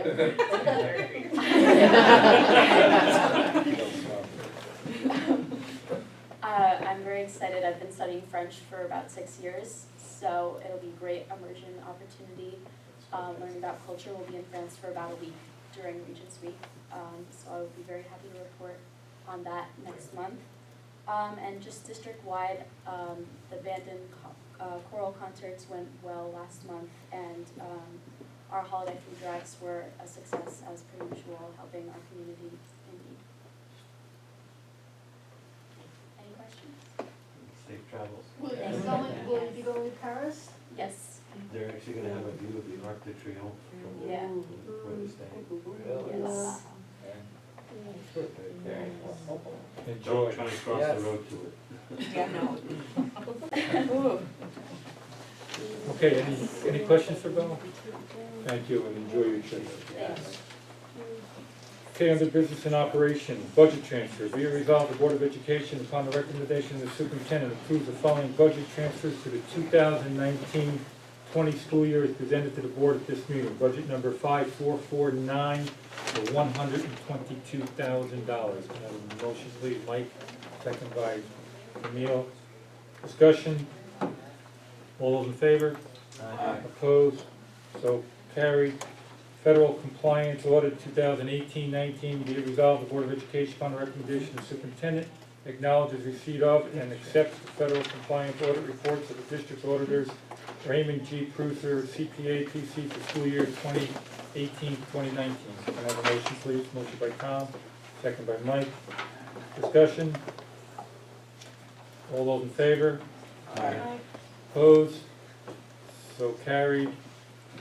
Donation, be it resolved, the Board of Education, upon the recommendation of the superintendent, accepts the donation of a WACOM Intuos art tablet for the use for students at the high school from donor Linda Fonda. Can I have a motion, please? Motion by Camille, second by Mike.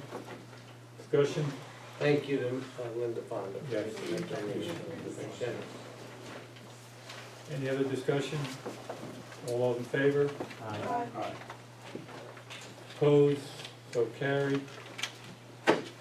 Contract awards, we do have to do these individually. Site work, contract, and if you have any questions, we'll take them at the end. Site work, construction, contract 1, be resolved, the Board of Education, upon the recommendation of the superintendent, awards the site work, construction, contract 1 to Del Signor Paving, Blacktop Paving Incorporated in the base bid amount of $1,038,475 plus alternates in the amount of $717,833, with the total amount being $1,756,308. Are we missing, I think we're missing an alternate on that. Tennis courts and site, and the sign. Are we missing an alternate on that? Stage curtains. No, on the site work. Multi-purpose athletic court and LED sign planter. The LED sign planter. Yeah. But we're missing the LED sign planter on that. What's that amount? No, that's the No, it's seven in there. seventeen is the 24, multi-purpose courts and the sign planter. Oh, The 717,000. Yeah. Yeah, they don't list out all the alternates, but the dollar amount The is dollar amount correct. includes Oh, you it. did the total, I'm Yep, the sorry. total, All right, yes. we didn't list each alternate. Nope. All right. My fault. Nope. With a total amount being $1,756,308. Can I have a motion, please? Motion by Heather, second by Ed. That does include, pretty much for all these contracts, pretty much we're able to take most of our alternates because of those numbers where they came in. There's some that we didn't take, we're doing some of that work. Right. Some And of these the were work, the successful bidders on the Some of the alternates we did not accept is because some of that work is being finalized through our current $17.5 million project.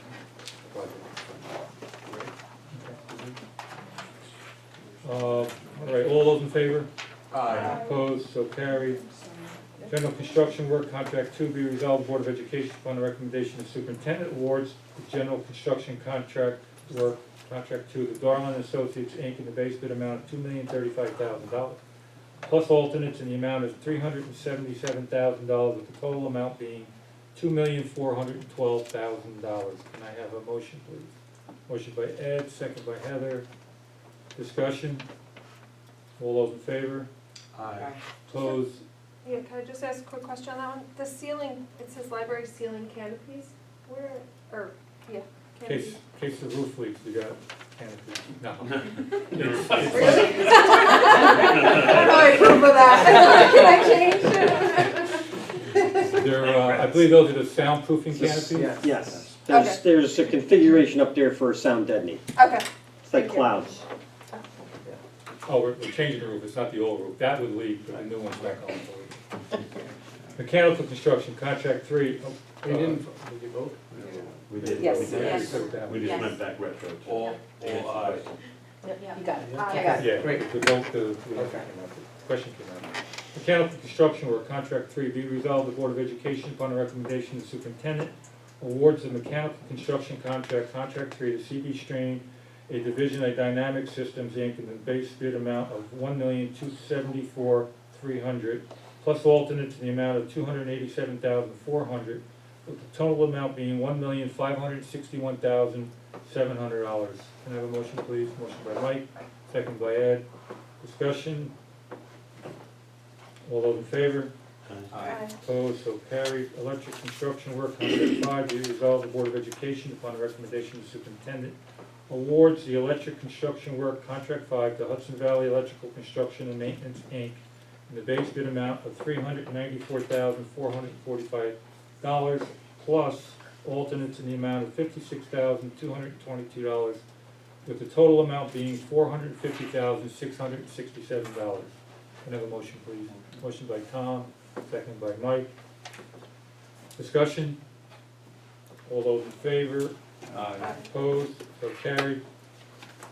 Hazardous materials contract, contract 6, be it resolved, the Board of Education, upon the recommendation of the superintendent, awards the hazardous materials contract, contract 6, to Specialty Trades Contracting LLC in the base bid amount of $114,500, plus alternates in the amount of $31,000, with the total amount being $145,500. Can I have a motion, please? Motion by Mike, second by Camille.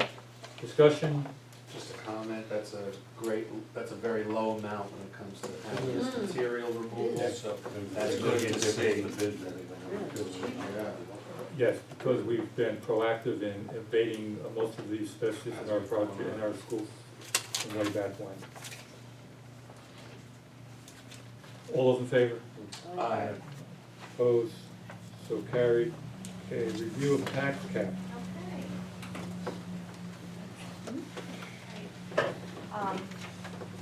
Before I start, I just want to let you know, if you're Jeopardy followers, Ken Jennings won the first round. So right now, we're in our second round, waiting for the final question. Ken Jennings, Okay? Okay. Anybody else follow Jeopardy besides me? Okay. Quick service announcement. That is public.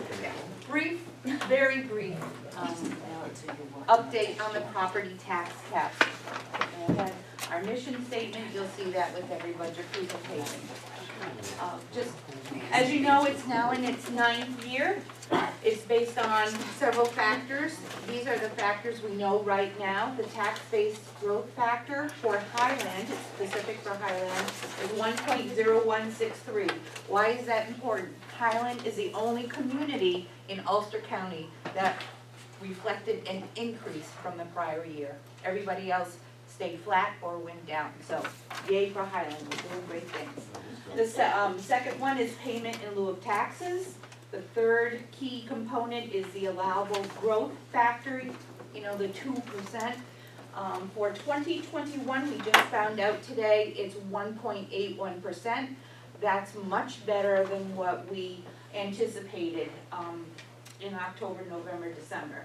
There was significant growth in the CPI in December, so that helped rise it up. The exclusion amounts, torts, judgments, capital levy, ERS, and TRS. There's no exclusion for torts in Highland, torts and judgments, or ERS and TRS for the coming calculation. We will be looking, obviously, at the capital levy. You have tremendous amount of information that was presented tonight. All of this information, numbers, it's shoved into a formula and it gives you the tax levy limit. Okay, go. This you have in front of you, folks. There are extra copies if you'd like to look at. This is a history of Highland's tax cap. The far left, 2020, is our 2019-2020 existing school year, and it goes back 5 years. Something I'd like to bring to your attention, I want to show you where the dips are. Remember Chris and Jason said, we want to make sure there aren't any dips in the capital exclusion. If you look back in 2015, 657,206, and it jumped up to $1,085,000. Well, that was good because you were able to levy taxes at 3.5. Okay, follow me. That $1,085,000, look in the 2016 column, it goes up there. The next capital exclusion was $1,084,000. Okay? Progress to 2017. Go to the top, $1,084,000. Oh, it dipped to $1,003,000. Not much money, $82,000, but it's enough that the factor made you a negative levy, so you didn't override on the levy that year, okay? So if you can just follow the progression of the capital levy exclusion, you can see the result on the bottom. Okay? Are you with me? All right. Next slide. This we just found out today. The State Department of Tax and Finance just issued a regulation on December 27th. Thank you, Sarah, for sharing that with me. That we can exclude the BOCES capital expenditures in the calculation of the tax cap. Wow. So, the legislation was enacted in 2015. However, I don't know, something got a move in Albany and they finally published regulations in December. There's a period of 60 days for public comments and it starts tomorrow. So this is like fresh from Albany. So hopefully this will be all ironed out by the time we have to submit the tax cap on March 1st. So basically stay tuned. What are the BOCES capital expenditure dollars, do you know? For us, it's about $105,000. You know, it doesn't fluctuate a lot every year, but it's $105,000, so we'll see what happens with that. I was very conservative. January 31st, we'll have executive budget proposals. Hopefully we'll have them next week. February 11th is our next Board of Education meeting. We're going to talk about state aid and revenue. March 1st, we will submit the tax levy limit to the OSC. Now, why is that important? Because basically, your tax levy is gonna drive your budget amount. You folks have known that for the past 9 years. So that's why these are key important dates. That's why I stand up here and remind you every year that this is what we're looking at. Again, this is just our budget calendar where we are. Very, very beginning of process. Questions, comments, concerns? Trying to keep it quick. So as of right now, we're at 1.1%? That's what we levied this year, 1.1% for the 2019-2020 budget. It Oh, was that's 1.1%. Yep. Okay. Okay, so within the next month and a half, I'll be crunching those numbers to see what 2020, A few 2021. key ingredients missing. We don't have to yet. Done.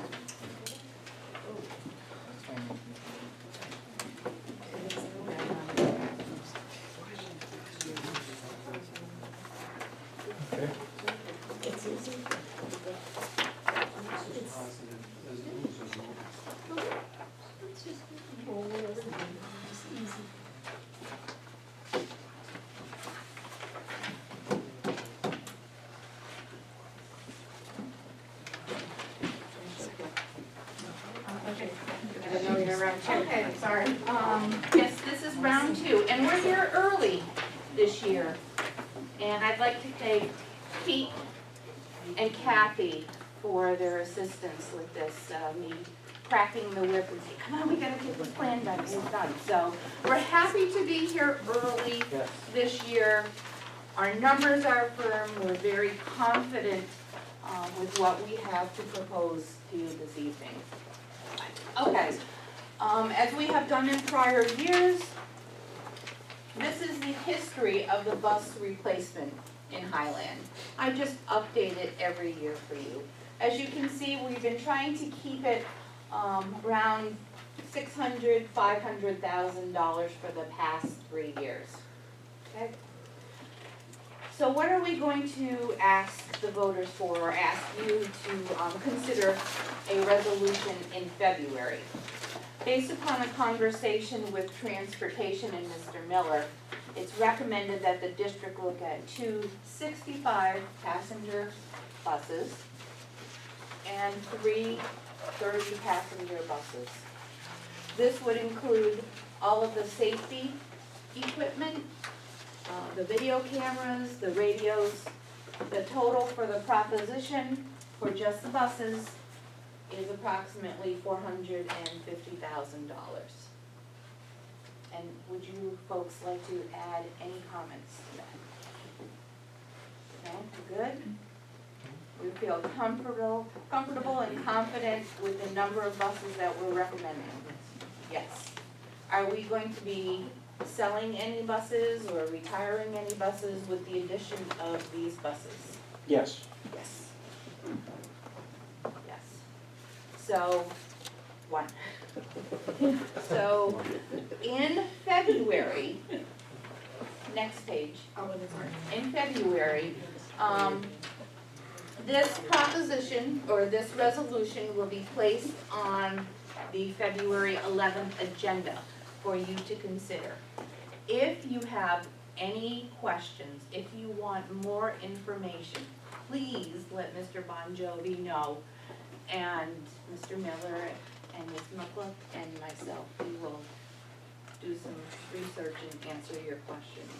But we took in account the overall fleet. We've done a 5-year projection, and we feel very comfortable and confident that we don't need to go back and review it. This is what, for fiscal prudency, we should be requesting. Now, next month, it's not on the budget calendar, but we will be coming to you with a PowerPoint regarding a maintenance and operations referendum for approximately $225,000, $250,000 for your consideration. I believe the district had done this previously 5 or 6 years ago, and Mr. Miller is looking at his equipment and operations, and we'll have a recommendation at that time.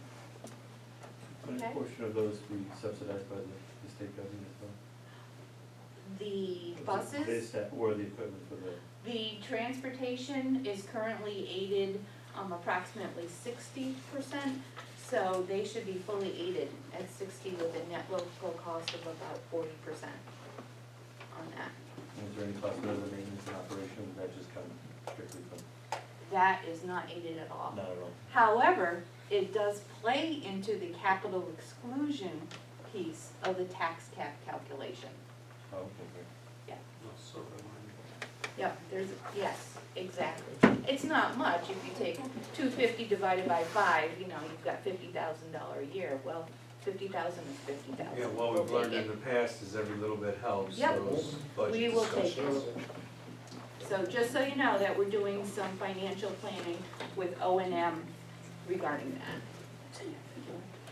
Question, Kathy and Pete, last year I think our buses, we purchased, we went a little different with fuel efficiency or environmentally friendly, or, was it 2 years ago already? Oh my goodness. That's actually been, Propane. it's Yeah, we been got- 3 years that we've So are we been, continuing on with these the new? 2 big buses that we're purchasing will be propane. Okay. We worked on replacing, we had some issues with the fleet a number of years ago. We've corrected those issues, then we were kind of chasing the demographics of the fleet based on what the requirements were for homeless and special needs students and things like that, so I think we've got a pretty good handle on that. And now we're in a position where we've just gotta kind of like Keep the maintain it and not, you know, we're not chasing our tail like we were. We were a little bit chasing our tail, but we're, So do you feel they work better? Are you happier with them, the propane, as opposed to? for the most part, yes, okay, They're a lot you're quieter, starting aren't they? to, they're quieter, you can hear what's on the tape, you can hear what's in the buses, the kids actually, I think they behave a little bit better on the buses because it's quieter. And there's not as much yelling and screaming and stuff. Maintenance-wise, we're watching, what's going on. We have a couple of issues, they're not the same type of issues as you have with a diesel bus. There is a piece that we're probably gonna put into the O&M equipment is a system for evacuating a propane fuel tank on a bus, so if we have to change a fuel pump, we can do that. Pump the fuel out and then change the pump and then put it back in. So we have some equipment that we have to have some expenses there, plus also we're looking at being able to service air conditioners because special needs buses have to have air conditioners and significant units, they just can't be cool, they gotta be cold. So we're looking at a couple of those things in addition to go with keeping the whole program and making it work, so. Is there less deterioration in the exhaust system? Oh, yeah, well, that we corrected that a number of years ago, we started ordering every bus with a stainless steel exhaust system, which is guaranteed for life. Some of the buses we had, we were putting three exhaust systems a year on them, and we don't touch them now, so. We still are, still inspecting buses at 100%. We're getting close to 3 years with 100% inspection, so, we're doing well. Keep up the good work. From the perspective of the 65 passenger buses, I know you have two that you're recommending for this year, but it seems like there has been, there were some years with a higher number of them. Do you feel you're in a good rotation on them, that the 2 is sufficient? We started off with a big number because we had a bunch of buses that we had to move out, that we were repairing, that were at their end of life, and we were potentially going to be asked not to submit them for inspection.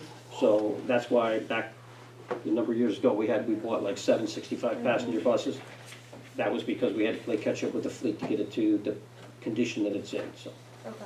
So you feel you're in a good rotation Absolutely, now in terms of 2 or 3? Absolutely, because when you look at our 65 passenger buses and we look at the number of buses we need for runs, the number of buses we need for BOCES runs and special runs during the daytime, and for sports, we only have a few spare buses, and you have to have a few spare buses because now we do DOT inspections like 8 buses at a time, and we do, we have to keep that rotation and keep the buses in service that we need to service them. Thank you. Thank you very much. Thank you, Lisa. Yeah, I'd like to thank Mrs. Gillette, Mrs. McCullough, Mr. Miller for getting together on this early. It is nice, we are doing an incredible job, the mechanics are doing a great job keeping the fleet going, and we're in a great place now that we have a fleet that it's at the right number, we can maintain it, and it's safe for all our students. Yes. Okay, moving on, non-resident tuition rates for 2019-2020. Be resolved, the Board of Education, on recommendation of the superintendent, authorizes the following 2019-2020 estimated non-resident tuition rates as follows. Grade K through 6, regular education, $10,095, special ed, $40,311, grades 9 through 12, regular is $14,503, special ed is $43,829. Can I have a motion, please? Motion by Mike, second by Camille. Discussion? All in favor? Aye. Opposed? So carried. Thank you. Sarah? I'll make this quick. I'm continuing evaluations of non-tenured teachers, so I think I've done about 20 so far. We have a lot of non-tenured teachers, so I have probably about 20 more to go. And it's, again, I've said it before, it's great to be in the classrooms and see what our newer teachers are doing and the learning that's happening in those classrooms, so it's going great. Mr. Freer mentioned in his report that we're starting to look at our math program, really looking at it K-12, different ways in different buildings, but I met with all the grade level coordinators in December for their monthly meeting to really kick off a survey of what additional programs we're using, either online or just things that teachers have bought through Teachers for Teachers, just to get an idea at each grade level what's being used, so we can look more closely at that. Part of this process will also be looking at different math programs, we'll call them, to see what we could put in place that may do better than what we're already doing. I would say part of that process too, though, is surveying to see what are teachers looking for, what, thinking about what we're already doing, what would a program really need to have for the teachers to feel like this would really support or do better for our students. So that process is just starting. I've just been, I think I have every grade level at this point with their supplemental materials, and we'll start looking through those. With the middle school, we've been meeting and talking a little bit about changing up their model of what they're doing. We have one teacher that's kind of piloting a workshop model. It's based a little bit on the workshop model that we do with reading and writing at the elementary school. I know I have teachers at the elementary school that are using that model as well with math. And we looked at, had a webinar last week for a program that supplements or is part or supports the STAR assessments that we do at the middle school. We do that both in ELA and math, but specifically this program is called Freckle, which I wish they maybe had picked something that sounded a little bit more academic, but, That's true. Freckle is a program that can be used to reinforce math concepts. It's a K-8 program.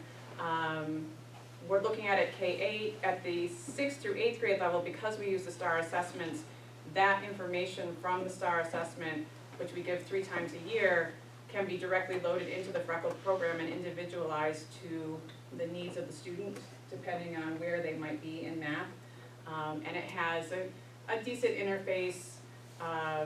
It's game-ish based, so students are working towards badges or they get to, in the elementary school level, they have a little emoji and they can buy hats for the emoji or whatever. They can kind of make it their own through that.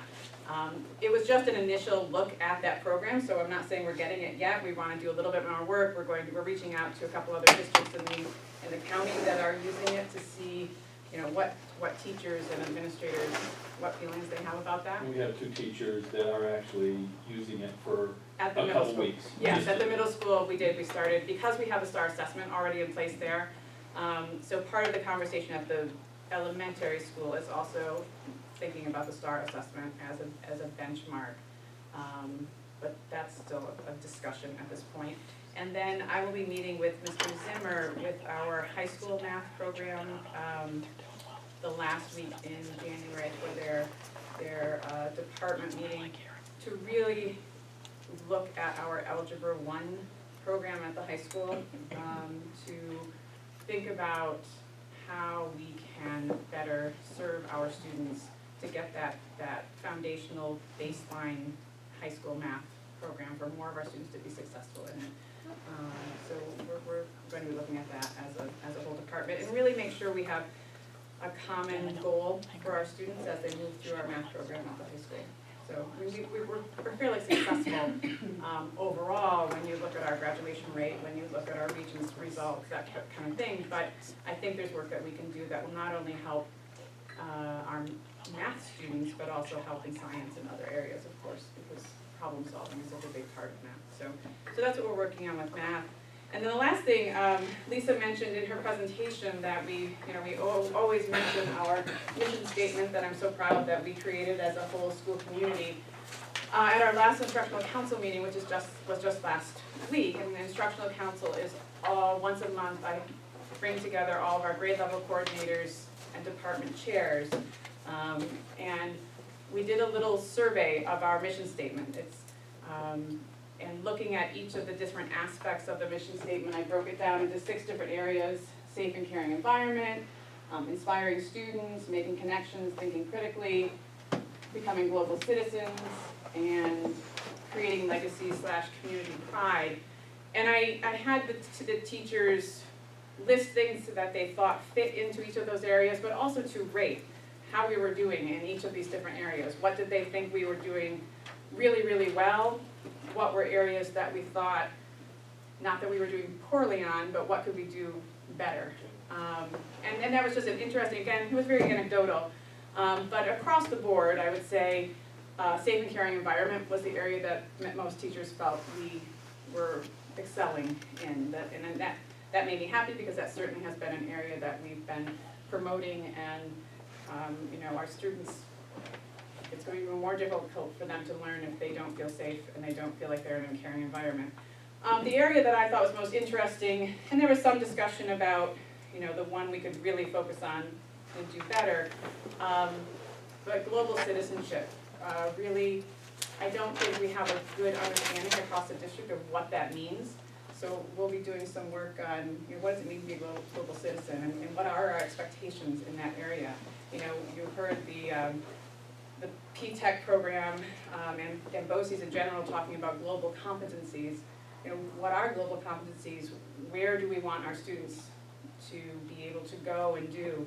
And does it really mean that they're actually leaving Highland to be a global citizen, right? That's not really the world we live in now. You can sit in your home in Highland very easily and be a part of a global environment. And in fact, many of our students, probably without even knowing it, when they're turning on their game consoles every night, are part of a global community.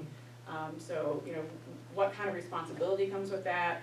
What's the language that we need to speak to be able to be a part of that? So that was just an interesting exercise, I think, in really re-examining our mission statement too. I think across the board, people felt very good about that mission statement still. It's been 8 years. Do we need to re-examine it? But I think it still felt real, felt fresh, felt like a direction that we wanted to go in. So, Any questions for Sarah? Mr. President, yes. So just want to announce to the board and to the public, at the high school, we're going to be starting in the near future a Link Crew Club. This is a nationally recognized program. This is a freshman mentoring program where the senior students will be mentoring the freshmen. So every freshman will be assigned in small groups to senior. So we'll be discussing with HTA the creation of this new club, and hopefully get it rolling really in full force for next school year. And I know the high school is planning to do a presentation for the board. Yes. About a whole kind of look at our freshman experience, and that will be one aspect of the presentation. The snowball is right around the corner, so Mr. Lemmick and I, along with our very hardworking members of the Educational Foundation, are planning the annual snowball. That is on February 22nd at Novella's. It's $65 a person.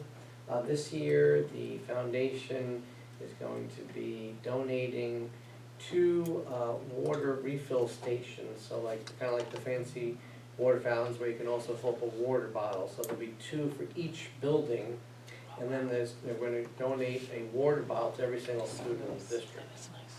So that's for next year, so that's what the money's being raised for. Also.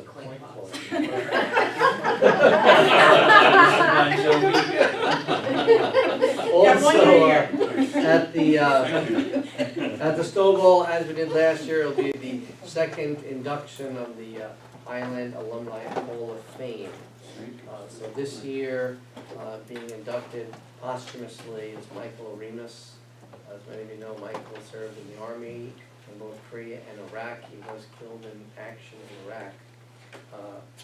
He was highly decorated, awarded the Bronze Star Medal, the Purple Heart, National Defense Service Medal, the Iraqi Campaign Medal, Global War and Terrorism Medal, the Korean Defense Service Medal, the Army Service Ribbon, and Combat Action Badge.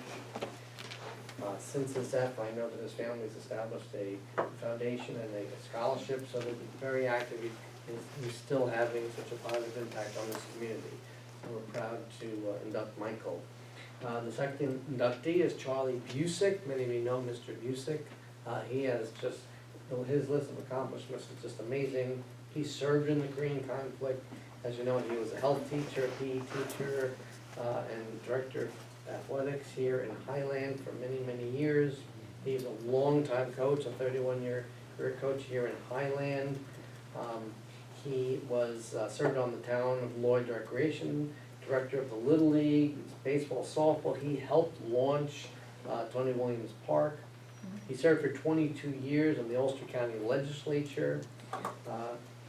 He was stolen by Marlborough as a coach. He is 88 years old. He is still coaching. So it's incredible. So it'd be great to induct Mr. Busick. Of course, he's also extremely active in the veterans in the Foreign Legion here in Highland. And then the Husky Pride Award, that goes to a current or former staff member who made a positive impact on students. That's going to Elise Scott, longtime middle school teacher. Oh, nice. So a beloved teacher. So that will be a fantastic event. We are also to raise money for this cause, as we did last year. Last year we raffled off on some Hamilton tickets. This year we're raffling off 2 season-long passes to Bethel Woods.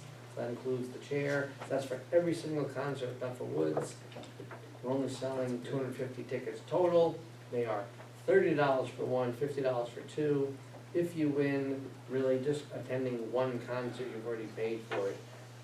And it is transferable, so we can't presume that you're gonna be able to go to 25 concerts, but if you can't go or don't wanna go to any concert, you can just give a ticket to someone else that night and they can go. The chair is transferable. The chair is transferable. I just wanted to share, we did follow up, so the company who installs the Halo vape sensors came here to the high school. They toured the high school, they saw where they are. We're waiting for a quote, but we're planning on moving ahead with that. That would be through BOCES though, I believe. We are working on anonymous alerts. I've discussed that earlier in the fall with Mrs. Dudley Lemick. There's actually quite a lot of work to do to set it up. So we plan on a March 1st or a March rollout of anonymous alerts. And finally, I'd be remiss if I didn't mention Chief Wage. So Chief Wage is retiring at the end of this month. I want to thank him for all his service to the community and the School of Highland. This morning was his final Cops and Coffee, and every principal, Mr. Boyd, Marcy Schmidt, myself, Mrs. W. Lemick, we attended. I go to those pretty much every month. There's usually about 10 to 15 people. There was 40 people there this morning to honor Chief Wage. We presented him with some Highland swag, and we gave him a certificate, framed certificate for his contributions to the school. He's had a long history. He used to be a dare officer way back. Maybe, I don't remember. Yeah, way back in the 90s, he come to the elementary school. That's all. Okay, any questions for the superintendent? Under Board of Education, new business, first reading of quite a few policies. If you have questions, I mean, we don't really have to read them all. Yeah. So a lot of these policies, if I could I'll comment. So some of them, you can see there's some, anything where there's highlighted, those are some changes that were made. Those were changes made by our attorney. That's specifically in the athletic placement process. So our attorney's kind of revamped and updated that policy. But many of the other policies, these are new policies where we had maybe one big policy, we separated them out, and kind of following what Erie Boces does. So those are all just policies that we had in other places, or perhaps didn't even have at all, and they're brand new. All right, take the opportunity to read those, and we'll go second reading at our next meeting to approve them. All right, if you have any questions, you can contact superintendent or Sarah. Reach out to me. Yep, yep. Committee's already got its next Yep. date. Yep, we meet next week. Yep. Next week we'll wrap up the 5,000 series, so then we'll move on to the next, so we're making great progress. Good. Okay, establishment of scholarships, be resolved, the Board of Education, upon recommendation, the superintendent approved the establishment of memorial scholarship effective January 14, 2019 as follows. Dan DeMar Memorial Scholarship, County Central School District Retiree Scholarship Fund. And I believe that's part of that donation that came in several years ago. Lisa, is that part of that? Is that what we? Yes, From the retiree. yeah, The that, retiree that, I don't recall the teacher, but it was that 35, it was a large amount. upon his death, donated money Thank you. to the scholarship. It was a considerable amount of money. Yes, Okay. All right, can I have a motion to accept? Motion by Camille, second by Heather. Discussion? All those in favor? Aye. That's 6-0. I'm absent right now. 6-0 on that. I just wanted to mention, Mr. President, certainly, I want to thank the family and the faculty and staff for establishing the Dan DeMar Memorial Scholarship. And Mr. DeMar, he was a retired teacher who was a longtime substitute here, and he was just one of those go-to people. Like, he could do anything, literally probably from kindergarten to his senior year. The kids had such great respect for him. He was he just made such a positive impact on the school and the school community. He was a great man, and he is missed, but his legacy will live on. Okay, Ulster County School Board meeting, January 30th. If you're going to be able to attend, please RSVP to I'll be there, Mr. Lisa. Siniglia. And it's that time of year again to consider nominations for Ulster County School Board Association Distinguished Friend of Education Award. So like we did last year, send out emails through to each board member who you feel is deserving, and hopefully we come to a consensus on that and we can move that forward. Yes. All right, any old business? Under miscellaneous, the NISBA 2020 Capital Conference is February 9th to the 10th. Let Lisa know by the 24th of January if you're going to attend. I have no correspondence. Anyone have any correspondence? the only correspondence that's in there is for the board for, Tom to I recognize. sent a letter to Chief Yes. Wage on behalf of the Board of Education and the school district, thanking him for his service. So that is available for you to. Anything for the good and welfare of the district? We'll open up the meeting to public comment. The only one we haven't heard from tonight is Mary Ann. Have you been getting the Monday messages? That's a good question. Have you been getting the Monday messages? You expressed a concern once. She gets them on Tuesday. I'll try again. She gets one. She doesn't get them because she. But she expressed at a meeting her concern about that. We should remediate that. It's You're gonna get Like, leave me alone. her office on Tuesday. Okay, there's no public comment, motion to adjourn into executive session for medical, financial, credit, employment, history of particular person, corporation, matter leading to the appointment, employment, promotion, discipline, suspension, dismissal, removal of a particular person, corporation. I wanna make sure I get that one. Motion made by Mike, seconded by Heather.